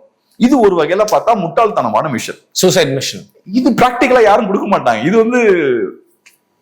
இது ஒரு இந்த மாதிரியான முட்டாள்தனமான முடிவை யாரும் எடுக்க மாட்டாங்க. அதாவது உணர்ச்சி பூர்வமான ஒரு தருணத்துல ஒரு பையனையாவது தன்னோட அம்மா கிட்ட அனுப்பிடணும்னு சொல்லிட்டு ரயனை போய் காப்பாத்தி கூட்டுவான்னு மில்லருக்கு வந்து ஒரு அசைன்மெண்ட் தராங்க. இப்படி நிஜமான ஆர்மியில யாரும் அசைன்மெண்ட் கொடுக்க மாட்டாங்கன்னு சொல்றேன். ஓகே, ரியாலிட்டிக்கு அப்பாற்பட்டது. இது ஒரு சினிமாவை தான் நம்ம பார்க்கணும். ஏன்னா இந்த படத்தை பொறுத்தளவுல அமெரிக்கன் சீஃப் ஆஃப் ஸ்டாஃப் வந்து பாக்குறாரு, அந்த லெட்டரை பாக்குறாரு. 3 பேர் இறந்திருக்காங்க, அந்த தாய் ரொம்ப வருத்தப்படுவாங்க. அதனால நம்ம போய் அந்த மீதம் உள்ள ஒருத்தனை எப்படியாவது காப்பாத்திட்டு வரணும். உணர்ச்சி பூர்வமா பேசுவார் அவரு. அப்படி முதல்ல இந்த மாதிரியான ஒரு இன்டென்ஸ் போர் நடக்கும்போது, D-Day ஆபரேஷன்லாம் நடக்கும்போது சீஃப் ஆஃப் ஸ்டாஃபுக்கு வேற நிறைய வேலை இருக்கும். இந்த மாதிரியான மைன்யூட் டீடைல்ஸ்க்குள்ள அவரால போக முடியாது. ரெண்டாவது, ஒரு மிஷனை கையில எடுக்கிறாங்கன்னா ஒருத்தனை காப்பாத்துறதுக்கு 8 பேரோட லைஃப் ரிஸ்க் பண்றதை ஏத்துக்க மாட்டாங்க. அந்த ஈக்குவேஷனை பாப்பாங்க. அவங்கள பொறுத்தளவுல ரயனோட லைஃபும் ஒண்ணுதான், அங்க இருந்த கேப்டன் மில்லரோட லைஃபா இருக்கட்டும், மற்றவங்களோட லைஃபும் ஒண்ணுதான். சோ ஒருத்தனை காப்பாத்துறதுக்கு 8 பேர் அனுப்புறதெல்லாம் நடக்காது. அதுவும் குறிப்பா D-Day மாதிரியான சூழல்ல அவர் எங்க இருக்காருன்னே தெரியாத சூழல்ல ரிஸ்க் யூசுவலா எடுக்க மாட்டாங்க. பட் ஓகே, ஒரு சினிமா ஸ்டைல்ல இத ஸ்டீஃபன் ஸ்பீல்பர்க் கொண்டு போறாரு. சோ இப்ப மில்லர் என்ன பண்றாரு, ஒரு டீம் அசம்பிள் பண்றாரு. ஜெர்மன் பேச தெரிஞ்ச ஒருத்தரை கூப்பிட்டுக்கிறாரு. அது போக ஆமா மொத்தம் 8 பேர் அந்த டீம்ல. ஒரு 8 பேர் இருப்பாங்க. அந்த ஒரு பிளாட்டூன் மாதிரி அப்படியே போவாங்க. ஆமா, அந்த 8 பேரும் உள்ள போறாங்க. ரொம்ப லோக்கியா ஜெர்மன்ஸ் பகுதிகளுக்குள்ள அவங்க அப்படியே போறாங்க. ஃபர்ஸ்டே பார்த்தோம்னா கேப்டன் மில்லரோட அந்த அவர் என்ன மாதிரியான ஆள் அப்படின்றத நம்ம இங்க பார்க்க முடியும். போறாரு. போற வழியில ஜெர்மன்ஸ் ஒளிஞ்சிருக்காங்கன்னு அவருக்கு தெரியுது. ஒரு பழைய ரேடார் சிஸ்டம் உடைஞ்சு போயிருக்கு, ஆம்புஷ் பண்றாங்க. ஆமா, அங்க ஒரு பங்கர் இருக்கு, அதுக்குள்ள ஜெர்மன்ஸ் ஒளிஞ்சிருக்காங்க. அங்க உள்ள கூட இருக்கவங்க என்ன சொல்றாங்க, நம்ம வேற ரூட்ல போயிடலாம், எடுத்து போயிடலாம். ஆமா, எதுக்கு, நமக்கு இது மிஷன் கிடையாது, நம்ம மிஷன் ரயனை காப்பாத்துறதான். ஏற்கனவே ரயனை காப்பாத்துறதுல அவங்களுக்கு கோபம் இருக்கு. ஏன்னா என் உயிரை விட அவன் உயிர் முக்கியமான சண்டை போட்டுட்டு இருக்காங்க. இதுல போற வழியில இவங்கள பாக்குறாங்க, ஜெர்மன்ஸ் அங்க கொஞ்சம் பேர் இருக்காங்க, ஒளிஞ்சு மறைஞ்சிருக்காங்க. அவங்க கூட நம்ம சண்டை போட வேண்டாம், சுத்தி நம்ம போயிடலாம் அப்படின்னு மில்லர்ட்ட சொல்றாங்க. அப்புறம் மில்லர் என்ன சொல்றாரு, இல்ல நம்ம we'll have to take them down, அவங்கள நம்ம வீழ்த்தி தான் ஆகணும் அப்படின்னு சொல்றாங்க. அப்புறம் ஒருத்தர் வந்து சண்டை போடுறாரு, I don't feel good about திஸ்ன்றாரு. when was the last time you felt good about anything அப்படின்னு இவரு கேட்பாரு. ஆமா, இவரு கேட்கிறாரு. அப்புறம் நம்ம மிஷன் இது கிடையாதுன்னு ஒருத்தர் சொல்றாரு. அப்புறம் அதுக்கு கேப்டன் மில்லர் என்ன சொல்றாரு, அவர் mission is to win the war அப்படின்றாரு. சோ இது அதுலாம் கிடையாது, வார ஜெயிக்கணும்னா நம்ம மிஷன். நம்ம நாளைக்கு இவனை விட்டுட்டு போயிட்டோம்னா நம்ம ஆளுங்களை அடிப்போம். ஆமா, நம்ம ஆள் நாளைக்கு இந்த வழி இன்னொருத்த வரானா அவன் மாட்டிப்பான் அதுல. சோ இதை நான் விட்டுட்டு போக முடியாது. சோ கேப்டன் மில்லரோட பர்சனாலிட்டி என்னன்னா, ஒரு இடத்துல எது கரெக்டா அதை நம்ம பண்ணணும். Is a school teacher. அவர் ஸ்கூல் டீச்சரா இருந்து வந்தவர் அவர். So do the right thing அப்படின்றதா அவரோட பிரின்சிபிள். ஒரு ஐடியலான ஒரு மனிதரா அவர் இருக்கார். சோ அந்த இடத்துல சண்டை போடுறாங்க. சண்டை போட்டு அந்த ஜெர்மன் சோல்ஜர்ஸ் அவங்க கொன்னுறாங்க. அதுல ஒருத்தர் செத்துருவார் நினைக்கிறேன், அந்த டாக்டர் இறந்துருவாரு. அதுல இதுல வழியிலே பாத்தீங்கன்னா வந்து ஒரு பையன் வென் டீசல் இறந்துருவாரு. கபார்சோ. அப்புறம் இன்னொருத்தரும் இறப்பாரு. ஆமா. சோ இந்த டைம் வரும்போது ஒரு 2 பேர் இப்ப வேட் அப்படிங்கிற அந்த டாக்டரும் இறந்துடுறாரு. அந்த டாக்டர் மேல எல்லாருக்குமே பெரிய ரெஸ்பெக்ட் இருக்கு. சோ டாக்டர் மேல எல்லாரும் ரெஸ்பெக்ட் இருக்கிறனால அது கொஞ்சம் இமோஷனல் ஆயிடுறாங்க இந்த டாக்டர் இறக்கும் போது. ஏன்னா ரொம்ப நல்ல மனுஷன் அந்த டாக்டர். அவர் இறக்குறதும் பாத்தீங்கன்னா பயங்கர எமோஷனலா எடுத்திருப்பாங்க. ஏன்னா அந்த பிளாஷ்பேக்ல உங்க அம்மா பத்தியும் பேசியிருப்பாரு. அதுக்கப்புறம் இறக்குறாரு. he is the medic. இவங்க கேட்பாங்க, tell us how to fix yourself, உன்னை எப்படி வந்து பண்ணணும்னு சொல்லிட்டு அதை அவனால சொல்ல முடியாது, அவன் பயத்துக்குள்ள போயிடுவான். அவன் சொல்லுவான், சூப்பரா சொல்லுவான். ஆக்சுவலா என்னன்னா மெடிக் நீங்க சொன்ன மாதிரி எல்லாரும் என்னெல்லாமோ பண்ணுவாங்க. அதுல ஆப்பன் அப்படின்ற ஒரு இருப்பான், ஜெர்மன் டிரான்ஸ்லேட்டர் இருப்பான். அவன் மட்டும் கரெக்டா டாக்டர் கேட்பான், how can we fix you, you tell us அப்படின்னு. ஏன்னா நீ தான் டாக்டர், நீ சொல்லு என்ன பண்ணுன்னு கேட்பான். I can use some morphine.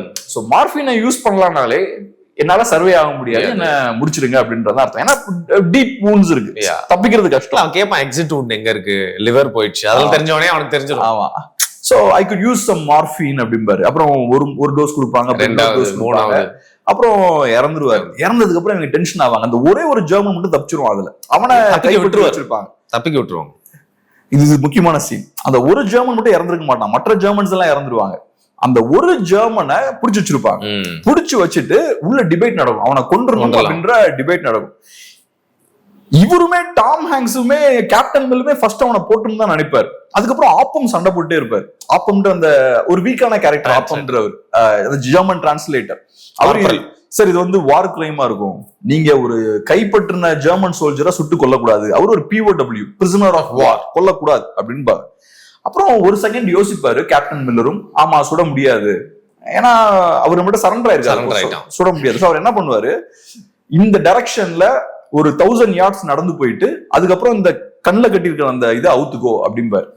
கூட இருக்கவங்க எல்லாம் ஃபியூரியஸ் ஆயிடுவாங்க, எப்படி நீ எதிரியை விடலாம் அப்படின்ற மாதிரி. பட் கேப்டன் மில்லரை பொறுத்த அளவுல பிரின்சிபிள் ஸ்டாண்ட் எடுக்கிறார்.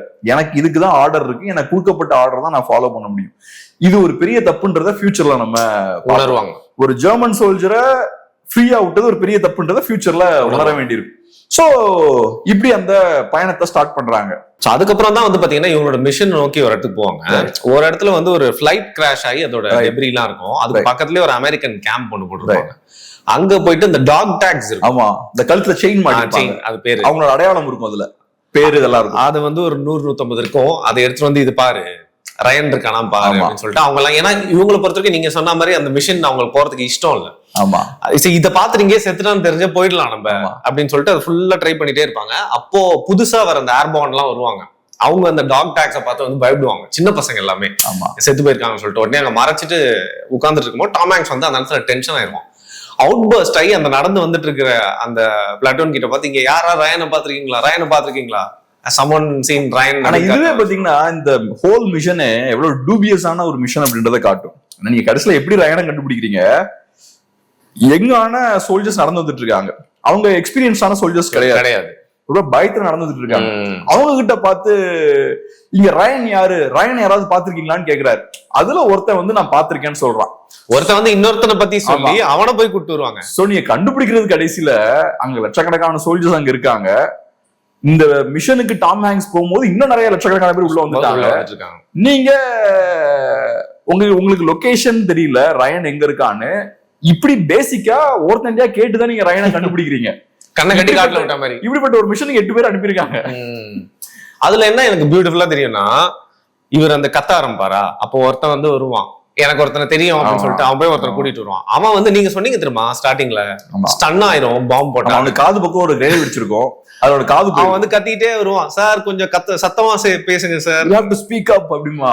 ஆமா, இவன் வந்து ஜேம்ஸ் பிரான்சிஸ் ரயன் தெரியுமா அப்படின்னு கேட்பான்.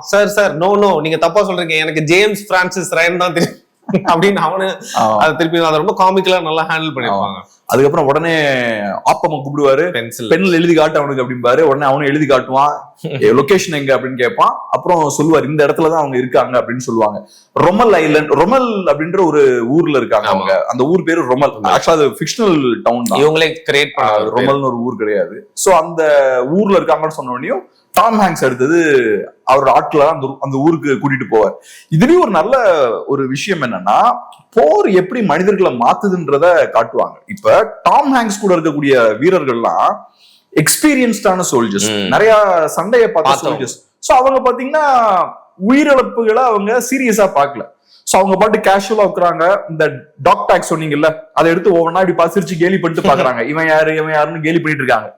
புதுசா வரக்கூடிய சோல்ஜர்ஸுக்கு அதை பார்க்கும்போது பயமா இருக்கட்டும். சோ அது காட்டக்கூடிய விஷயம் என்னன்னா, போர் எப்படி மனிதனை இன்சென்சிட்டிவா மாத்துது. Even Tom ஹாங்க்ஸையும் மாத்திடுவாது. அவருமே இன்சென்சிட்டிவா தான் இருப்பாரு, அவருக்குமே தெரியாது.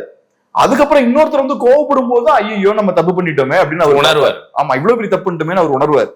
சோ அதனால போர் மனிதர்களை எப்படி மாத்துதுன்றத அந்த இடத்துலயும் நம்ம பார்க்கலாம். நீங்க இந்த ஸ்டேட்மெண்ட் சொல்ற போது வந்து அப்போகலிப்ஸ் பத்தி யோசிக்காம இருக்க முடியல. அதுல வந்து போர் வந்து ஒரு மனுஷன் எந்த அளவுக்கு வந்து மாத்துவோம் அப்படிங்கறத விட அப்பட்டத்தை வந்து காமிச்சிருப்பாங்க. ராபர்ட் டுவால் கேரக்டரும் சரி, நம்மளோட வீட்டோ காலியன் அப்போகலிப்ஸ் மார்லன் பிராண்டோ கேரக்டரும் சரி, எல்லாருமே போர்னால ஒரு மாதிரி சைக்கோ மாறி இருப்பாங்க. ஃபுல் மெட்டல் ஜாக்கெட்லயும் அதை வந்து காட்டியிருப்பாங்க. போர் வந்து எப்படி மாத்தும் மனுஷங்களை மணல்லையே. டியர் ஹண்டர் பாத்திருக்கீங்களா? டியர் ஹண்டர் அதுல இன்னும் ஆமா, அப்படியே பெர்ஃபெக்ட் சைக்கோஸா மாறிடுவாங்க.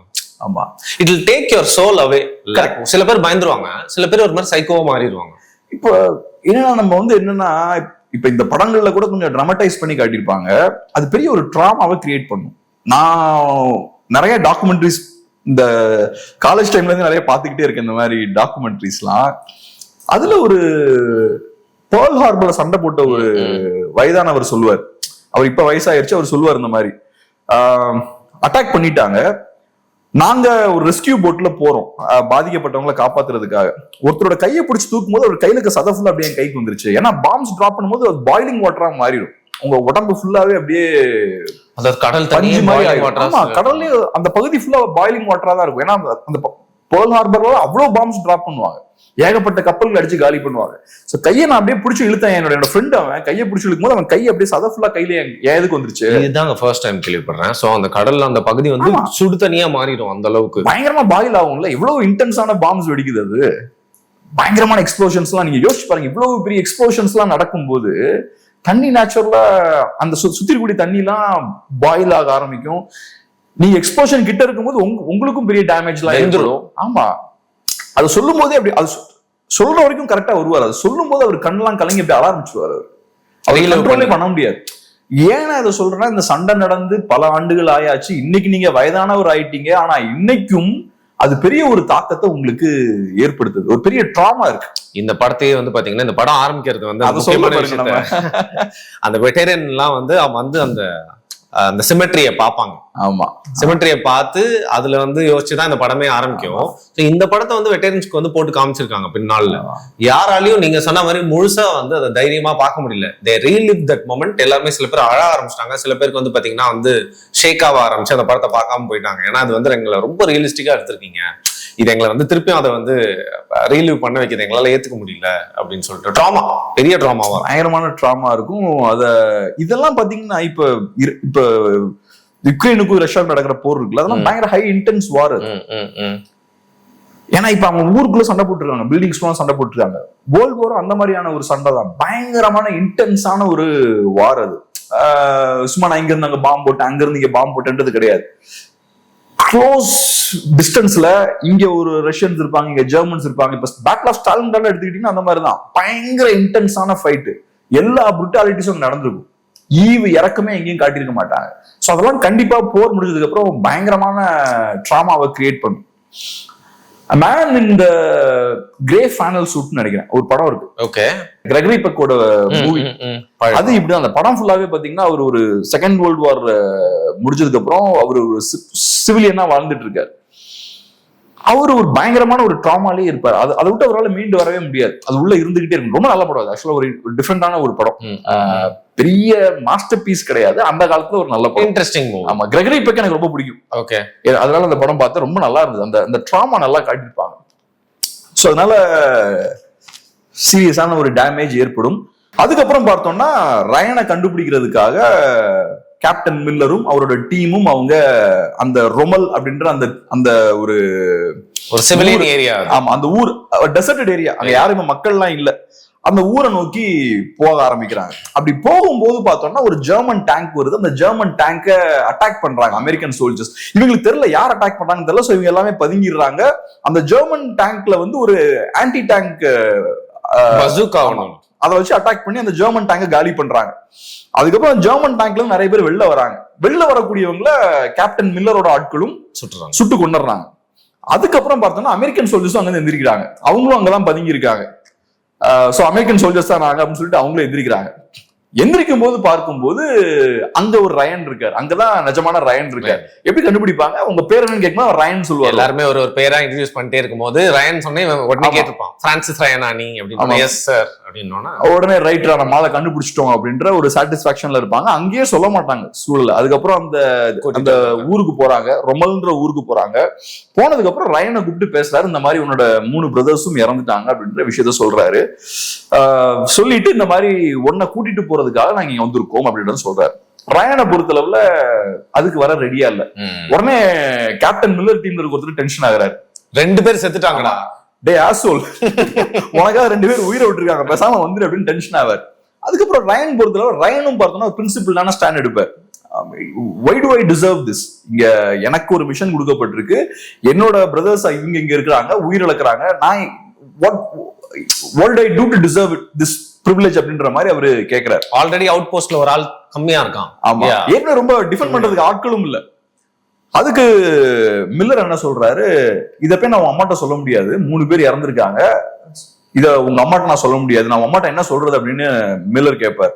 அதுக்கு ரயன் நல்லா ஒரு பதில் சொல்வார், எனக்கு இருக்கக்கூடிய சகோதரர்கள் தான் நான் இருக்கேன், I am with the only brothers I have. ஏன்னா மற்ற பிரதர்ஸ் இறந்துட்டாங்க, இப்ப எனக்கு இருக்கக்கூடிய சகோதரர்கள்லாம் இவங்க தான், இவங்க கூட நான் இருக்கேன்னு பேச சொல்லுங்க, இது என்னோட மிஷன், நான் இங்கதான் இருந்தாகணும்ன்றார். சோ இப்ப இவ்வளவு கஷ்டப்பட்டு இவ்வளவு தூரம் வந்தாச்சு. ரயன் பார்த்தா அவன் வேற பிரச்சனை, வைராக்கியமானவனா இருக்கான், அவன் வர மாட்டேங்கிறான். இப்ப நம்ம என்ன பண்ணலாம், வெறுங்கையோட போறது வேஸ்ட். இவ்வளவு தூரம் வந்து 2 உயிரிழப்புகளை ஃபேஸ் பண்ணிட்டு 2 பேரும் இழந்திருக்காங்க, இப்ப வெறுங்கையோட போனாலும் கரெக்டா இருக்காது. அண்ட் அங்க வந்து இவன் தான் இருக்கல ஹையஸ்ட் போஸ்ட்ல இருக்கவன், கேப்டன் மில்லர். ஆமா, அவன் தலையில வந்து விழுந்துரும். மில்லர் தான் முக்கியமான பொறுப்புல இருக்கிறதுனா மில்லர் தான். இப்ப இந்த சார்ஜன் பார்த்தோம்னா எப்பவுமே மில்லரோட க்ளோஸா இருப்பார். சார்ஜன் பேர் ஞாபகம், நல்ல சூப்பரான கேரக்டர். பிளாக் ஹாக் டவுன்ல நடிச்சிருப்பாரு, ரொம்ப ஒரு 90ஸ்ல ரொம்ப ஃபேமஸான அந்த படத்துல நடிச்சிருப்பாரு. அதே மாதிரி எனிமி ஆஃப் தி ஸ்டேட் நடிச்சிருப்பாரு, அதுலயும் சூப்பரான ஒரு கேங்ஸ்டரா வருவார். அந்த இவருக்கு சப்போர்ட் பண்ணிட்டே இருப்பாரு எப்ப பார்த்தாலும். ஆமா, அந்த சார்ஜனுக்கு வந்து மில்லர் ரொம்ப பிடிக்கும். ஏற்கனவே டிராவல் பண்ணிருப்பாங்கன்னு நினைக்கிறேன். சோ அவங்க முன்னாடியே ஒரு வார்ல போயிருப்பாங்க. சோ அவங்களுக்கு ஒரு நல்ல ஒரு அண்டர்ஸ்டாண்டிங் இருக்கும். அப்ப சார்ஜனுக்கு மில்லரோட மைண்ட் என்னன்னு புரியும், மில்லரோட மைண்டுக்குள்ள என்ன ஓடிட்டு இருக்குன்றது ஓரளவுக்கு தெரியும். சோ சார்ஜன் சொல்லுவாரு, நம்ம இங்க வரைக்கும் வந்துட்டோம், ஆனா இங்க பார்த்தா ரொம்ப சூழல் மோசமா இருக்கு, let's do the decent thing. Decent thing என்ன, இப்ப நீங்க ஒரு இடத்துக்கு போறீங்க, அங்க பெரிய தத்தளிப்புல கொஞ்சம் பேர் இருக்காங்க, கஷ்டத்துல இருக்காங்க, அப்ப அவங்களுக்கு உதவி பண்றதுதான் டீசென்டான விஷயமா இருக்கும். அவங்க விட்டுட்டு நீங்க பாட்டுக்கு போறது டீசென்டான விஷயமா இருக்காது. சோ சூப்பரான வார்த்தை, ரொம்ப பிடிக்கும். சோ நம்ம இங்க வந்துட்டோம், will do the decent thing அப்படிம்பாரு. இதுதான் விஷயம். அதுக்கப்புறம் பார்ப்பாங்க, ரைட் நம்ம வந்துட்டோம், நின்று அந்த பிரிட்ஜை டிஃபெண்ட் பண்ணுவோம். ஏன்னா end of the day mission என்ன, ஜெர்மன் வார ஜெயிக்கிறது. அதான் மிஷன். சோ அப்ப நின்னு சண்டை போடுவோம், அவங்களுக்கு சப்போர்ட் பண்ணுவாங்க, விட்டுட்டு போக வேண்டாம் அப்படின்ற முடிவுக்கு வருவாங்க. சோ அப்புறம் அந்த பகுதியை டிஃபெண்ட் பண்றதுக்கான வேலைகள் எல்லாம் பார்ப்பாங்க. எவ்வளவு ரிசோர்சஸ் இருக்கு அப்படிங்கறத கேட்க ஆரம்பிப்பாரு. பெருசா ரிசோர்ஸ் எதுவும் இல்ல, பட் இருக்கிறத வச்சு ஓரளவுக்கு டிஃபெண்ட் பண்றாங்க. ஒரு நல்ல ஒரு ஸ்னைப்பர் இருக்காரு, ஜாக்சன் அப்படின்ற ஒரு ஸ்னைப்பர் இருக்காரு, பயங்கர டேலண்டான ஸ்னைப்பர் இருக்காரு. பெல்ட் அவருக்கு அனுப்பிடுறாங்க, அவரோட சேர்ந்து இன்னொருத்தரையும் அனுப்புறாங்க. அப்புறம் ஸ்டிக்கி பாம்ஸ் அப்படின்ற ஒரு பாம்ஸை கிரியேட் பண்றாங்க. வார் மேனுவல் இல்லனாலும் ஆமா, ஒரு ஸ்டிக்கி பாம்ஸ் எப்பவுமே போர் நடக்கும்போது இந்த மாதிரியான கை வெடிகுண்டுகள் எல்லாம் உருவாக்குவாங்க, நாட்டு வெடிகுண்டு மாதிரி அவங்களே உருவாக்குவாங்க இருக்கிறத வச்சு. ஆமா, சோ ஸ்டிக்கி பாம்ஸ் அப்படின்ற ஒரு விஷயத்த சாக்ஸ வச்சு உருவாக்குறாங்க.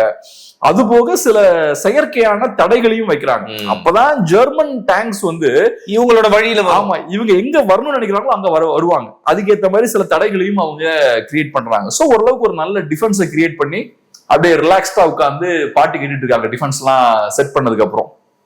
அப்புறம் அந்த சவுண்ட் வருது, டேங்க்ஸ் வர சவுண்ட் கேக்குது, அதிர்வு. ஜாக்சன் அங்க மேல பெல் டவர்ல இருந்து சிக்னல் கொடுக்குறாரு, வந்துட்டு இருக்காங்க 2 பேன்சர் டேங்க்ஸ், 2 டைகர் டேங்க்ஸ், அது போக ஒரு 50 சோல்ஜர்ஸ் வராங்கன்றார். இப்ப 50 சோல்ஜர்ஸ் கூட ஓகே, ஆனா 2 டைகர் டேங்க்ஸ் 2 பேன்சர் டேங்க்ஸ் சாதாரண விஷயம் கிடையாது, உடைக்க முடியாது சீக்கிரம். இந்த ஆன்டி டேங்க் கன்ஸ் எல்லாம் டைகர் டேங்க்ஸ் ஒன்றும் பண்ணாது. நீங்க இன்னைக்கு பார்த்தாலும் டைகர் டேங்க்ஸ் வந்து அவ்வளவு பிரம்மாண்டமா இருக்கும். ஆக்சுவலி லைக் எஸ்எஸ் ஓட டேங்க்ஸ் வந்து மத்த டேங்க் எல்லாத்தோட கொஞ்சம் ஸ்ட்ராங்கா இருந்துச்சு. லுஃப்ட்வாஃபாவும் சரி டேங்க்ஸும் சரி ரெண்டுமே சுப்பீரியரா இருந்துச்சு மத்தவங்க கம்பேர் பண்ணும்போது சொல்லுவாங்க. டைகர் டேங்க்ஸை பொறுத்தளவுல செகண்ட் வேர்ல்டு வார்ல கிங்னா டைகர் டேங்க்ஸ் தான். அவங்க தான் கேம் சேஞ்சர். ஆமா, டைகர் டேங்க்ஸ் வந்து அதை மேனுஃபேக்சர் பண்றது கஷ்டம். ஏன்னா இப்ப வந்து ஒரு மாருதி காரை மேனுஃபேக்சர் பண்ற மாதிரி, மாருதி 800 மேனுஃபேக்சர் பண்ற மாதிரி ஒரு ரோல்ஸ் ராய்ஸ் மேனுஃபேக்சர் பண்ண முடியாது. எல்லாம் குவாலிட்டி நீங்க மெயின்டைன் பண்ணணும்ல. சோ அதே மாதிரி டைகர் டேங்க்ஸ் மேனுஃபேக்சர் பண்றது கஷ்டம். அதை வந்து நீங்க அவுட்புட் நிறைய கொடுக்க முடியாது. எனக்கு தெரிஞ்சு மொத்தமே வேர்ல்டு வார்ல 2000 டைகர் டேங்க்ஸ் தான் இருக்கும்னு நினைக்கிறேன். 2000 மேல இருந்திருக்காது, 2000 தான் இருந்திருக்கும். ஆனா ஒரு டைகர் டேங்க்ஸ் ஆவரேஜா 10 ரஷ்யன் டேங்க்ஸா காலி பண்ணுச்சு. அவ்வளவு எஃபிஷியன்ட். ஆமா, அங்க ரஷ்யாவோட சண்டை போடும்போது ஒரு டைகர் டேங்க் ஆவரேஜா 10 கேவி டேங்க்ஸும் அங்க ரஷ்யன் டேங்க்ஸ் காலி பண்ணுச்சு. டைகர் டேங்க்ஸ் உருவாக்குனது எதுக்காகனா, ஃபர்ஸ்ட் ரஷ்யன்ஸ் கிட்ட என்ன இருக்குன்றது ஜெர்மன்ஸ் பெருசா தெரியல. ஏன்னா அது ஒரு க்ளோஸ்டான சொசைட்டி, வேர்ல்டோட இன்டராக்ட் பெருசா ஆகல. இவங்க எல்லாம் வேகமா உள்ள போயாச்சு. இவங்க கிட்ட இப்ப இந்த பேன்சர் டேங்க்ஸ் எல்லாம் இருந்து கொஞ்சம் சின்ன டேங்க்ஸா இருக்கும். போனா ரஷ்யாக்காரங்க கிட்ட பெரிய பெரிய டேங்க்ஸ் இருக்கு. இந்த கேவி டேங்க்ஸ் பெருசா பிரம்மாண்டமா ஆயிடுறாங்க. இவங்கனால அதை டீல் பண்ண முடியல. அதுக்கப்புறம் குயிக் அப் ஸ்ட்ராட்டஜி போடுறாங்க, நம்ம அதை கவுண்டர் பண்றதுக்கு ஏற்ற மாதிரி பிரம்மாண்டமான டேங்க்ஸ் நமக்கு வேணும் அப்படின்னு. அதுக்கப்புறம் தான் டைகர் டேங்க்ஸ் டெவலப் பண்றாங்க. ரொம்ப குயிக் டைம்ல டெவலப் பண்றாங்க இந்த டைகர் டேங்க்ஸ். டைகர் டேங்க்ஸ் உள்ள வந்ததுக்கு அப்புறம் பார்த்தா நான் சொன்ன மாதிரி ஆவரேஜா ஒரு டைகர் டேங்க் 10 ரஷ்யன் டேங்க் அடிச்சு காலி பண்ணும். நைஸ். நிறைய பயங்கரமான கதைகள்லாம் இருக்கு. மைக்கேல் விட்மன் ஒரு டைகர் டேங்க் ஆபரேட்டர் இருக்காரு. அவரு பார்த்தோம்னா அவர் ஒரு லெஜெண்ட். அவர் ஏகப்பட்ட எதிரி டேங்க்ஸ காலி பண்ணாரு. அதாவது ஜெர்மன் சைடுல இருந்தவரா? ஜெர்மன். டைகர் டேங்க் ஓடுறது ஜெர்மன். மைக்கேல் விட்மன் அவர் பேரு. செக் பண்ணி பார்க்கலாம் நம்ம ஆடியன்ஸ். ஓகே. அவர் பார்த்தோம்னா ஏகப்பட்ட ரஷ்யன் டேங்க்ஸ அடிச்சு காலி பண்ணுவார். சோ ஒரே டேங்க் தனியா போய் 12 டேங்க் சோலோவா, அந்த ஃபியூரி படத்துல வர மாதிரி ஏறக்குறைய அதே மாதிரிதான். இப்ப நீங்க ஒரு ரஷ்யன் மூவி நான் பார்த்தேன், ஏதோ சம் டீன்னு ஆரம்பிக்கும், T-36 என்னமோ ஒரு படம். முடிஞ்சா பாருங்க, நல்லா கமர்ஷியல் படம். ஒரே ஒரு ரஷ்யன் டேங்க் வந்து நிறைய ஜெர்மன் டேங்க்ஸ் அடிச்சு காலி பண்ணும். அது ஒரு, நான் இது ரொம்ப சிம்பிளிஃபைடா சொல்றேன், நீங்க பாருங்க, அது ரொம்ப இன்ட்ரெஸ்டிங்கான படம். ஆக்சுவலா வேர்ல்ட் வார் 2 பேஸ் பண்ணி தான் இருக்கும். ஆமா, என்னன்னா கொஞ்சம் ரஷ்யன்ஸ அரெஸ்ட் பண்ணி கொண்டு போயிருவாங்க ஜெர்மன்ஸ். அதுல ஒரு டேங்க் ஏஸ் ஒருத்தன் இருப்பான், ஒரு ரஷ்யன் டேங்க் லெஜெண்ட் ஒருத்தன் இருப்பான். அவன் அதுக்கப்புறம் எப்படி அங்க ஜெர்மன்ல இருந்து ஒரு டேங்க் வச்சு தப்பிச்சு வரான்றதான் கதை. ஒரு டீம் வச்சு தப்பிச்சு வந்துருவான். அது ஒரு டிஃப்ரெண்டா இருக்கும். அது அந்த வேலையை இவங்க நிஜமாவே பண்ணிருப்பானுங்க, இந்த மைக்கேல் விட்மன் அண்ட் டீம். அதே மாதிரி பைலட்ஸ் எடுத்தீங்கன்னா ஒரு ஃபேமஸான ஒரு ஏஸ் உண்டு லுஃப்ட்வாஃபால, ஹான்ஸ் ருடால்னு ஒருத்தர் உண்டு. அவரும் பாத்தீங்கன்னா 400-500 எதிரி விமானங்களை அடிச்சு காலி பண்ணிருப்பாரு. அது போக ஒரு கப்பல், ஒரு போர்க்கப்பல். அவருக்கு ஒரு பாயிண்ட்ல என்ன ஆயிடுச்சு, கால் வெட்ட வேண்டிய சூழல் ஏற்பட்டுருச்சு. ஓகே, கால் வெட்டி 3 வாரத்துல திரும்ப சண்டைக்கு போவாரு. கடைசி சண்டையில தான் இறந்தா அந்த ஆள். மைக்கேல் விட்மன் இறந்துட்டாப்ல. வேற இந்த மாதிரி கேரக்டர்ஸ் எப்படி இறப்பாங்க? காலை வெட்டி 3 வாரத்துல திரும்ப சண்டைக்கு போறாரு. கால் இருக்காது, பாதி கால் தான் இருக்கும். சோ அதனால நான் எதுக்கு சொல்றேன்னா, இந்த மாதிரியான கேரக்டர்ஸ் எல்லாம் இருக்காங்க. அதுவும் டைகர் டேங்க்ஸ் பார்த்தோம்னா பிரம்மாண்டமான ஒரு டேங்க், அழிக்க முடியாது அவ்வளவு சீக்கிரம். இன்னைக்கு பார்த்தாலும் சூப்பரா இருக்கும். சோ அந்த பெல் டவர்ல இருந்து சொல்லுவாரு, 2 Panzers 2 Tigers அதுக்கப்புறம் 50 soldiers வராங்கன்னு சொன்னோமே டைகர் டேங்க்ஸ் எல்லாம் கேட்ட உடனே டிசப்பாயிண்ட் ஆயிரும். கேப்டனுக்கு ரைட் டைகர் டேங்க்ஸ் எல்லாம் வருதா அப்ப சிக்கல் தான் அப்படின்ற மாதிரி தோணும். பட் இருந்தாலும் ஓகே, ஃபுல் ஃபைட் ஃபுல் ஃபோர்ஸ்ல அவங்க சண்டை போடுறாங்க. ஜெர்மன்ஸுக்கு பெரிய பாதிப்பை ஏற்படுத்துறாங்க. நல்லா டிஃபென்ஸுக்கு நல்லா ப்ரிப்பேர் ஆகி தான் இருப்பாங்க. இவங்க கிட்ட ரிசோர்ஸ் கம்மியா இருந்தாலும் நல்லா ப்ரிப்பேர் ஆகி தான் இருப்பாங்க. ஜெர்மன்ஸும் பார்த்தோம்னா டஃபா அவங்களும் ஃபைட் பண்ணுவாங்க. அதுக்கப்புறம் ஒரு பாயிண்ட்டுக்கு அப்புறம் இவங்களால சண்டை போட முடியாது, பின்னுக்கு போய்கிட்டே இருப்பாங்க. அப்புறம் கடைசியில ஒரு ஸ்ட்ராட்டஜி வச்சிருப்பாங்க. அந்த பிரிட்ஜ் வரைக்கும் நம்ம போறோம், அந்த பிரிட்ஜுக்கு நம்ம வந்து சேர்ந்துட்டோம்னா கடைசி யார் இருக்காங்களோ அவங்க அந்த பிரிட்ஜை ப்ளோ பண்ணிடுவோம். அந்த தாண்டி போயிடக்கூடாது. ஆமா, அந்த பிரிட்ஜை நம்மளால காப்பாற்ற முடியலன்னா அந்த பிரிட்ஜை அடிச்சு காலி பண்ணிடும். சோ கடைசியா இங்க யார் வராங்களோ அவங்க அந்த பிரிட்ஜை காலி பண்ணும். சோ அந்த இடத்துக்கு இப்ப வந்துருவாங்க. வரும்போது ஜெர்மன்ஸுக்கும் தெரியும் இவனுக்கு பிரிட்ஜை காலி பண்ண போறானுங்க. சோ ஜெர்மன்ஸும் பார்த்தோம்னா டம்னு ஃபயர் பண்ணுவாங்க.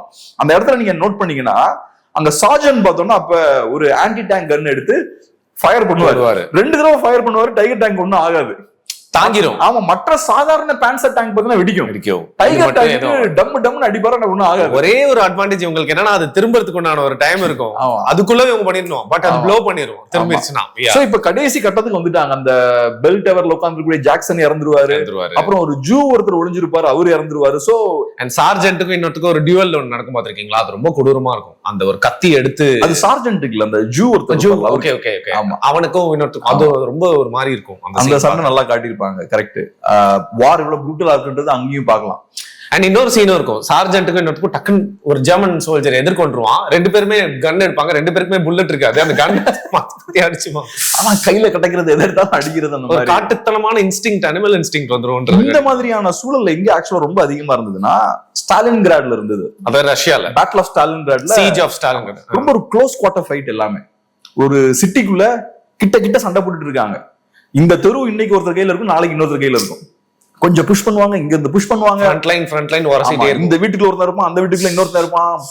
நம்ம பார்த்தோம்ல அந்த சேவிங் பிரைவேட் சொன்னீங்கல்ல, இவர் கையில கத்தி இருக்கும், அது அப்படியே ப்ரூட்டலா குத்துறத காட்டுவாங்க. சோ அந்த மாதிரி விஷயங்கள் நீங்க சண்டைக்கே வந்துரும். அது ஃபிஸ்ட் ஃபைட் இருக்கும், கத்தி சண்டை இருக்கும், எல்லாமே அங்க இருக்கும். உங்களுக்கு அம்யூனிஷன்ஸோட ஷார்டேஜ் சில நேரங்கள்ல இருக்கும். கையில கிடைக்கிறது சண்டை போடுறது, அது பேட்டில் ஆஃப் ஸ்டாலின்கிராட்ல அது நிறைய பார்க்கலாம். ரொம்ப கொடூரமான ஒரு அனிமல் இன்ஸ்டிங்க்ட் வெல்ல. ஆமா ஆமா. சோ கடைசியில பார்த்தோம்னா ஓரளவுக்கு ஜெர்மன் படைகளை நிப்பாட்டிடுவாங்க. நிப்பாட்டிட்டு அந்த போய் சேர வேண்டிய அந்த பிரிட்ஜுக்கும் போவாங்க. போகும்போது ஒரு அந்த கேனன் ஃபயர் பண்ணிடும். டைகர் டேங்க் கேனன் ஃபயர் பண்ணும். டாம் ஹேங்க்ஸ் பார்த்தோம்னா அடிச்சு போய் விழுந்துடுறாரு. கொஞ்சம் லைட்டா ஒரு செமி அன்கான்சியஸா அவரு இருக்காரு. என்ன நடக்குதுன்னு தெரியாத ஒரு சூழல், எழுந்துக்கவும் முடியல. சீரியஸா ஊண்டா இருக்காரு. அந்த டைகர் டேங்க் அப்படியே வந்துகிட்டே இருக்கு, அவர் நோக்கி வந்துகிட்டே இருக்கு. கடைசியில அவர் அப்படியே உட்கார்ந்துருக்காரு, கையில துப்பாக்கி வச்சு டைகர் டேங்க் ஷூட் பண்றாரு. அது நல்லா காட்டிருப்பாங்க. டைகர் டேங்க் ஆன்டி டேங்க் கன் வச்சு ஷூட் பண்ணாலே அது ஒண்ணும் ஆகாது. ஆனா சாதா கன் வச்சு ஷூட் பண்ணிட்டு இவரு டம்னு அப்படியே ஷூட் பண்ணுவாரு. கடைசியில ஷூட் பண்ணும்போது டம்னு அது வெடிக்கும். பார்த்தா மேல ஏர்ஃபோர்ஸ் வந்து பாம்பை டிராப் பண்ணுவாங்க. சூப்பரா இருக்கும். ஆமா, கரெக்டா இவர் அடிக்கும் போது அது டம்னு அந்த டேங்கும் வெடிக்கும். ஏர்ஃபோர்ஸ் வந்து பாம்பை டிராப் பண்ணுவாங்க. அதுக்கப்புறம் ஏறக்குறைய அந்த போரை ஜெயிச்சது மாதிரிதான்.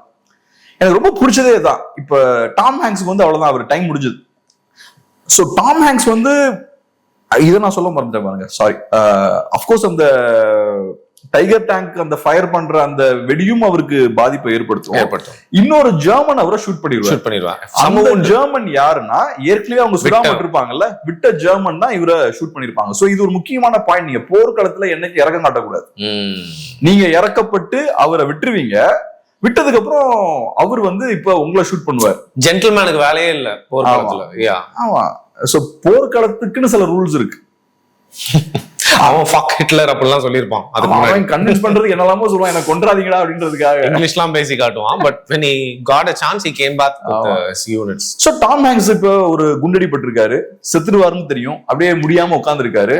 அப்ப ரயனை கூப்பிடுறாரு. கூப்பிட்டதுக்கு அப்புறம் earn this அப்படிம்பாரு. அதான் ரொம்ப பிடிச்ச டயலாக். சோ உனக்காக இங்க 6 பேர் இறந்துருக்காங்க, இதெல்லாம் சும்மா வீணாக கூடாது. சோ earn this அப்படின்னா இதுக்கு தகுதியுடையவனா நீ இருக்கணும், நல்ல ஒரு வாழ்க்கையை வாழணும் அப்படின்றத சொல்லிட்டு அவரு இறந்துருவார். இது ஏன் டாம் ஹேங்க்ஸ் வருதுன்னா அவர் நல்ல டீச்சர். அவரு இதுக்கு முன்னாடி ஒரு டயலாக் சொல்லுவாரு, அந்த ரயன் ஒருத்தனை காப்பாத்த போறோம், ஒழுங்கா வந்து இன்னும் அதிகமா எறிகிற பல்பு இல்ல புதுசான கண்டுபிடிப்பு எவனா கண்டுபிடிக்கணும் இருக்கட்டும், ஏன்னா இத்தனை உயிர் போகுதுன்னா அந்த ஒருத்த வந்து மனித குலத்துக்கு ஏதாவது செய்யணும். ஆமா, he better be fit for it அப்படின்ற மாதிரி பொருள் ஏதோ ஒண்ணு நீங்க சொன்ன மாதிரி இந்த டீச்சரோட mentality, he better be worthy of it அப்படின்னு சொல்லுவார். ரைட். சோ இந்த டயலாக் எனக்கு ரொம்ப பிடிக்கும்.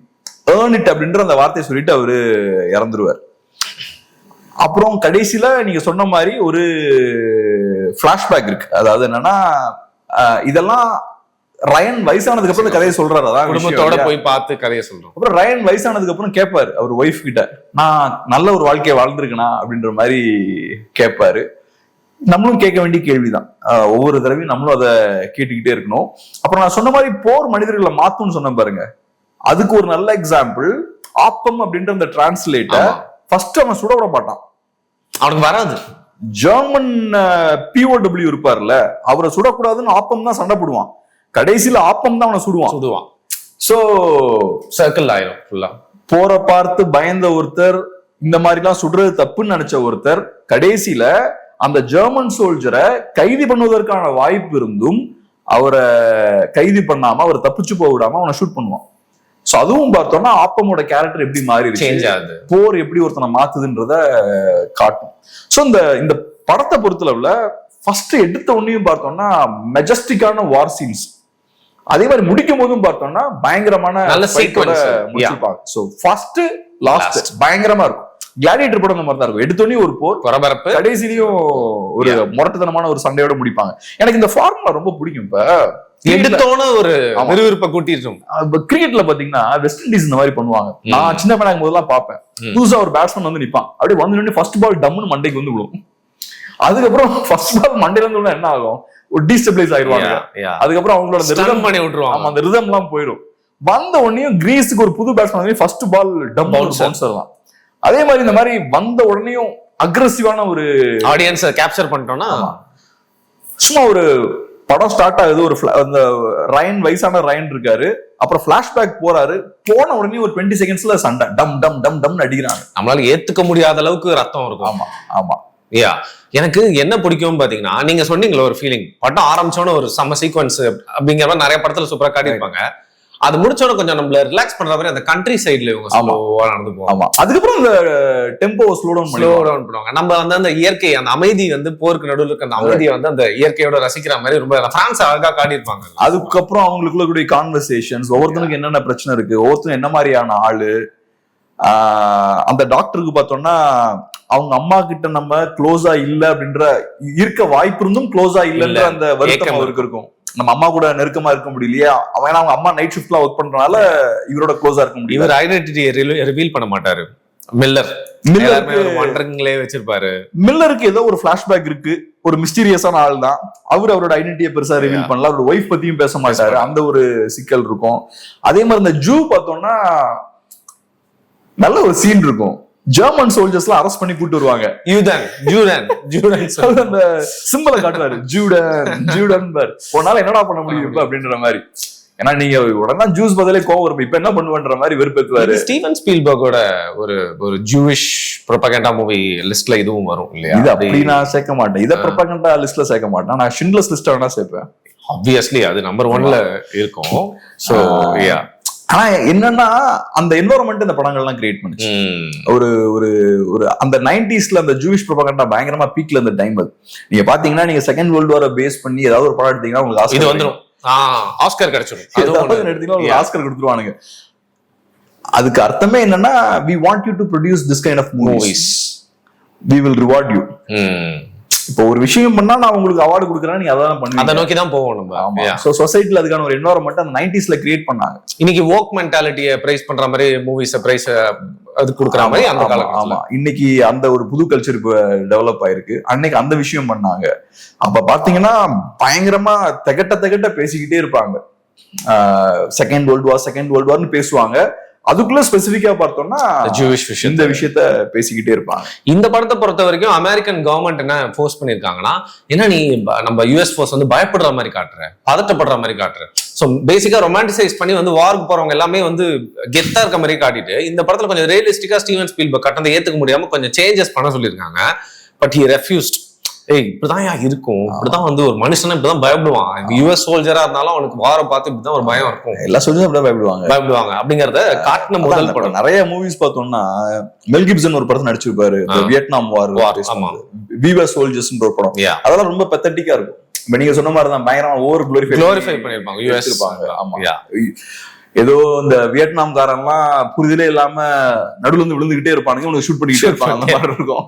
அப்புறம் இவங்களுக்கு மட்டும் தான் குடும்பம் இருக்கும் மாதிரி, அவங்களுக்கு எல்லாம் குடும்பமே இல்லாத மாதிரி காட்டியிருப்பாங்க, மிருகங்க மாதிரி ட்ரீட் பண்ணி. இவங்க குடும்பம் படக்கூடிய கஷ்டத்தை காட்டுவாங்க, அவங்க ஃபேமிலிக்கு பெருசா முக்கியத்துவம் கொடுக்க மாட்டாங்க. அமெரிக்கன் ஹாலிவுட் மூவிஸ்ல இந்த பிரச்சனை இருக்கும். இதுல அதெல்லாம் கொஞ்சம் கம்மி. ஆனா இவங்களுமே பார்த்தா ஜெர்மன்ஸை காட்டும் போது ஏதோ முட்டா பசங்க மாதிரி தான் காட்டிருப்பாங்க. ஜெர்மன்ஸ் பொறுத்தளவுல நான் சொன்ன மாதிரி அவங்க ட்ரெயின்ட் சோல்ஜர்ஸ் வந்து லைஃப் சும்மா தூக்கி போட மாட்டாங்க. அட்லீஸ்ட் ஒரு 4 லைஃப் எடுத்துட்டு தான் போடுவான். they won't throw away their life easily. So ரொம்ப ரொம்ப ரொம்ப கவனமா ஸ்ட்ராட்டஜிக்கா என்ன பண்ணுன்றது பண்ணி தான் சண்டை போடக்கூடிய ஆட்கள். ஆனா அந்த படத்துல பார்க்கும்போது அவங்க லைஃப் சும்மா ஈஸியா தூக்கி போடுற மாதிரி தான் இருக்கும். குறிப்பா அந்த ஃபர்ஸ்ட் அந்த பங்கரை கேப்சர் பண்ணுவாங்கல்ல, அதுல இருந்து வரிசையா பங்கர்கள் சோல்ஜர்ஸ் எல்லாம் ஓடுவாங்க. ஆமா, அதுவும் ஆப்போசிட் டைரக்ஷன்ல ஓடுவாங்க, எரிஞ்சுக்கிட்டே ஓடுற மாதிரி, எல்லாருமே ஒரு பொம்மை மாதிரி காட்டிடுவாங்க. அவன் அப்படிலாம் பண்ற ஆள் கிடையாது. அவனுக்கு தெரியும் வெளில வந்தா வெளில அவன் இருப்பான்றது தெரியும். ஸ்ட்ராட்டஜிக்கா தான் அவங்க முடிவு எடுத்திருப்பாங்க. சும்மா சம்பந்தம் எல்லாம் இப்படி ஓட மாட்டாங்க. எப்படி அமெரிக்கன் சோல்ஜர்ஸ் ஸ்டெப் பை ஸ்டெப்பா அட்வான்ஸ் ஆகி வராங்களோ அதே மாதிரிதான் அவங்களும் ஸ்டெப் பை ஸ்டெப்பா தான் பண்ணிருப்பாங்க.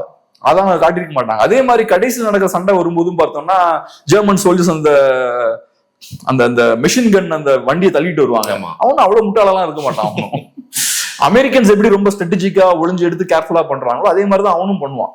பட் அதெல்லாம் பெருசா காட்டிருக்க மாட்டாங்க. பட் ஓகே, பெருசா ப்ரொபகண்டா இருந்த மாதிரி நான் பாக்கல இந்த படத்துல. அந்த ஒரு சீன்ல மட்டும் கொஞ்சம் இருக்கும்.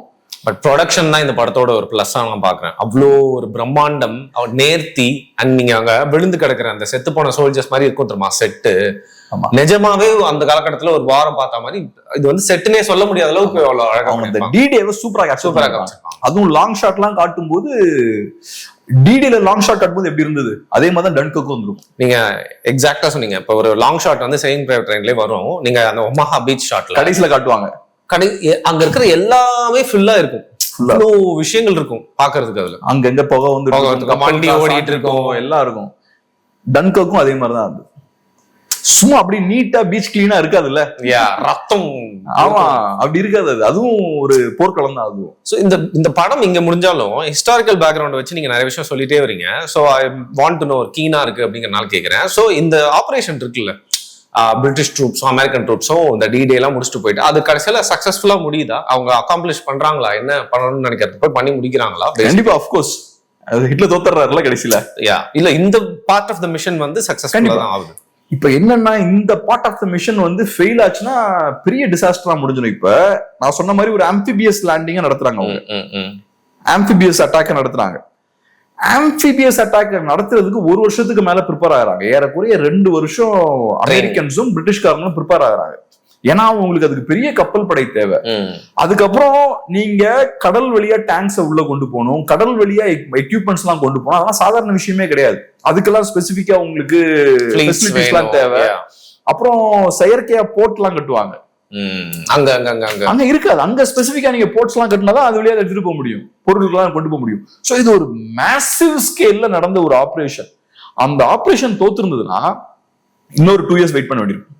ஹிஸ்டரியே மாறி இருக்கும் இல்ல? இன்னொரு 2 இயர்ஸ் நீங்க அடுத்த ஆளுங்க வெயிட் பண்ண வேண்டியிருக்கும். அதே மாதிரி திரும்ப ப்ரிப்பேர் பண்ணி நீங்க ரெடி ஆகணும்னா கரெக்டான கிளைமேட் இருக்கணும், கரெக்டான டைம்ல கரெக்டான எக்யூப்மெண்ட்ஸோட கரெக்டான ப்ரிப்பரேஷனோட நீங்க திரும்ப அட்டாக் பண்றது இன்னும் 2 வருஷம் ஆகும். அது வரைக்கும் ஜெர்மன்ஸும் சும்மா இருப்பாங்களா? அவங்களும் 45 பண்ணிடுவாங்க. அவங்களோட ஸ்டாலினுக்கு என்ன கதா இருக்கும் அப்ப. சோ அந்த சிக்கல்லாம் இருக்கு. சோ அதனாலதான் ஹிட்லரும் என்ன யோசிச்சாருன்னா, ஹிட்லர் தெரியும் இவன் எப்படி நம்மள அடிப்பான் வந்து. அந்த ஒரு அட்டாக்க நம்ம டிஃபீட் பண்ணிட்டோம்னா அவன் திரும்ப வருது 2 வருஷம் ஆகும். அதுக்குள்ள நம்ம ரெடி ஆயிடலாம். அதுக்குள்ள நம்ம ரஷ்யாவை காலி பண்ணிட்டு ஃபுல்லா இங்க வந்துடலாம். அதான் ஹிட்லரோட பிளானா இருந்தது. சோ ஹிட்லரும் பார்த்தோம்னா ரொம்ப டெஸ்பரட்டா எப்படியாவது இந்த ஃபர்ஸ்ட் அட்டாக்க முடியும்னு நினைச்சிட்டு இருந்தார். ஆனா ஹிட்லர் ஃபார்ச்சுனேட்லி என்ன ஆகும்னா, டிடே அட்டாக் நடக்கும்போது ஹிட்லர் தூங்கிட்டு இருப்பாரு. லிட்டரலா தூங்கிட்டு இருப்பாரு. ஹிட்லர் நிறைய ட்ரக்ஸ் எடுப்பாரு. சோ தலைவர்னால நார்மல் டைம்ல தூங்கிட்டு எந்திரிக்க முடியாது. அவரு தூங்கிட்டு யூஸ்வலா மத்தியானம் தான் எந்திரிப்பாரு ஹிட்லர். சோ டிசிஷன் எடுக்க முடியல கீழே இருக்கவங்களால. இப்ப என்ன சிக்கல்னா, நான் சொன்ன மாதிரி எல்லை பகுதிகளில் டிஃபென்ஸ் கட்டி வச்சிருக்கீங்க. டேங்க்ஸ் வந்து நடுவுல இருக்கும். எங்க தாக்குதல் நடக்குதோ அங்க டேங்க்ஸ் போகணுன்றதான் பிளான். ஆனா டேங்க்ஸுக்கு அங்க போறதுக்கு பெர்மிஷன் ஹிட்லர் கொடுக்கணும். டேங்க்ஸ் வந்து ஹிட்லரோட கண்ட்ரோல்ல இருந்தது. இந்த அட்டாக் நடந்ததுக்கு அப்புறம் ஹிட்லர் படுத்து தூங்கிட்டு இருக்காரு. ஜெனரல்ஸுக்கு உள்ள போறதுக்கு பயம், ஹிட்லரை போய் எழுப்புறதுக்கு பயம். ஏன் பயம்னா இந்த மாதிரி நியூஸ் டெய்லி வந்துகிட்டே இருக்கும், தாக்குதல் நடக்குதுன்னு. ஏன்னா ஃபேக்கா நிறைய அட்டாக் பண்ணுவாங்க, எதை போய் சொல்றது எதை விட்டுறதுன்னு தெரியாது. நீங்க ஹிட்லரை போய் எழுப்புனதுக்கு அப்புறம் அது ஃபேக் அட்டாக்னு ஆயிடுச்சுன்னா ஹிட்லர் மிதி. ஆமா, அதனால இவங்களுக்கு போய் ஹிட்லர் எழுப்புறதுக்கும் பயம், ஹிட்லரை எழுப்பல. கடைசியில ஹிட்லர் எழுப்புனதுக்கு அப்புறம் சொல்றாங்க இந்த மாதிரி தாக்குதல் நடந்திருக்கு, இது உண்மையான தாக்குதல் தான். ஏன்னா ஏற்கனவே 3-4 hours கழிச்சுதான் ஹிட்லர் எந்திரிக்கிறாரு. அப்ப ஹிட்லர் நம்பல, இல்ல இது கன்ஃபார்மா இருக்க வாய்ப்பு, இது மேஜர் அட்டாக் இதுவா இருக்க வாய்ப்பு இல்ல, இது ஒரு டைவர்ஷனா தான் இருக்கும், மேஜர் அட்டாக் வேற நினைச்சிட்டாரு. ஹிட்லர் அதை ஏத்துக்கல. ஏன்னா ஹிட்லர் பொறுத்தவரை மைண்ட்ல பிக்ஸ் பண்ணிட்டாரு, கேலையில தான் அட்டாக் வரும்னு நினைச்சுக்கிட்டாரு ஹிட்லர். ஏன்னா இன்டெலிஜென்ஸ் ரிப்போர்ட்ல அப்படிதான் வந்திருக்கும். ஏன்னா அங்க டம்மி எல்லாம் பிளேஸ் பண்ணிருக்காங்க. ஆமா, அப்புறம் அங்க இருந்து தவறான ரேடியோ சிக்னல்ஸ் எல்லாம் அனுப்பியிருக்காங்க. அதெல்லாம் பேஸ் பண்ணி இவர் மைண்ட பிக்ஸ் பண்ணிட்டாரு, கேலையில இருந்து அட்டாக் நடக்குதுன்னு முடிவு பண்ணிட்டாரு. கடைசியில பார்த்தா இவங்க ரெஸ்பாண்ட் பண்றதுக்கு ரொம்ப லேட் ஆயிருச்சு. ஒண்ணு, ஜெனரல் ரொமல் அங்க இல்ல, அவர் கேர்ள் ஃபிரெண்ட பாக்குறது கிளம்பி போயிட்டார் ஜெர்மனிக்கு. ரெண்டாவது, ஹிட்லர் படுத்து தூங்கிட்டு இருந்தார். இதனால என்ன ஆயிருச்சு, அந்த இனிஷியல் ஃபர்ஸ்ட் ஒரு 5-10 hours இவங்களால ப்ராப்பரா ஹேண்டில் பண்ண முடியல. அதிகாலையிலேயே இவங்க டேங்க்ஸ் அனுப்பியிருந்தாங்கன்னா அந்த டேங்க்ஸ் ஈஸியா போய் அட்டாக் பண்ணி முடிச்சிருக்கும். நீங்க மத்தியானம் நைட் ஈவினிங்லாம் டேங்க் அனுப்ப முடியாதா? டேங்க் மத்தியானம் அனுப்புனீங்கன்னா சிட்டிங் டக் தான், ஈஸியா அடிச்சிடலாம். ஆமா, வெளிச்சத்துல தெரியும், அவன் அமெரிக்கன் விமானங்கள் உங்களை அடிச்சு காலி போட்டுரும். சோ அதனால ஒரு ஏறக்குறைய 15-20 hours நீங்க வேஸ்ட் பண்ணிட்டீங்க. Okay, so to finish this, இந்த படத்தை பத்தி நம்ம நிறைய விஷயம் பேசணும். கடைசியில World War II பத்தி நீங்க சொன்னதுனால கேக்குறேன், ஹிட்லரோட தப்புனால ஒரு மத்தவங்க எல்லாம் ஜெயிச்சாங்களா, இல்ல மத்தவங்களோட பிளான் ரொம்ப நல்லா இருந்துச்சு அப்படிங்கிறது உங்களுக்கு? ஒண்ணு என்னன்னா, இது ஒரு அன்வின்னபிள் வார்.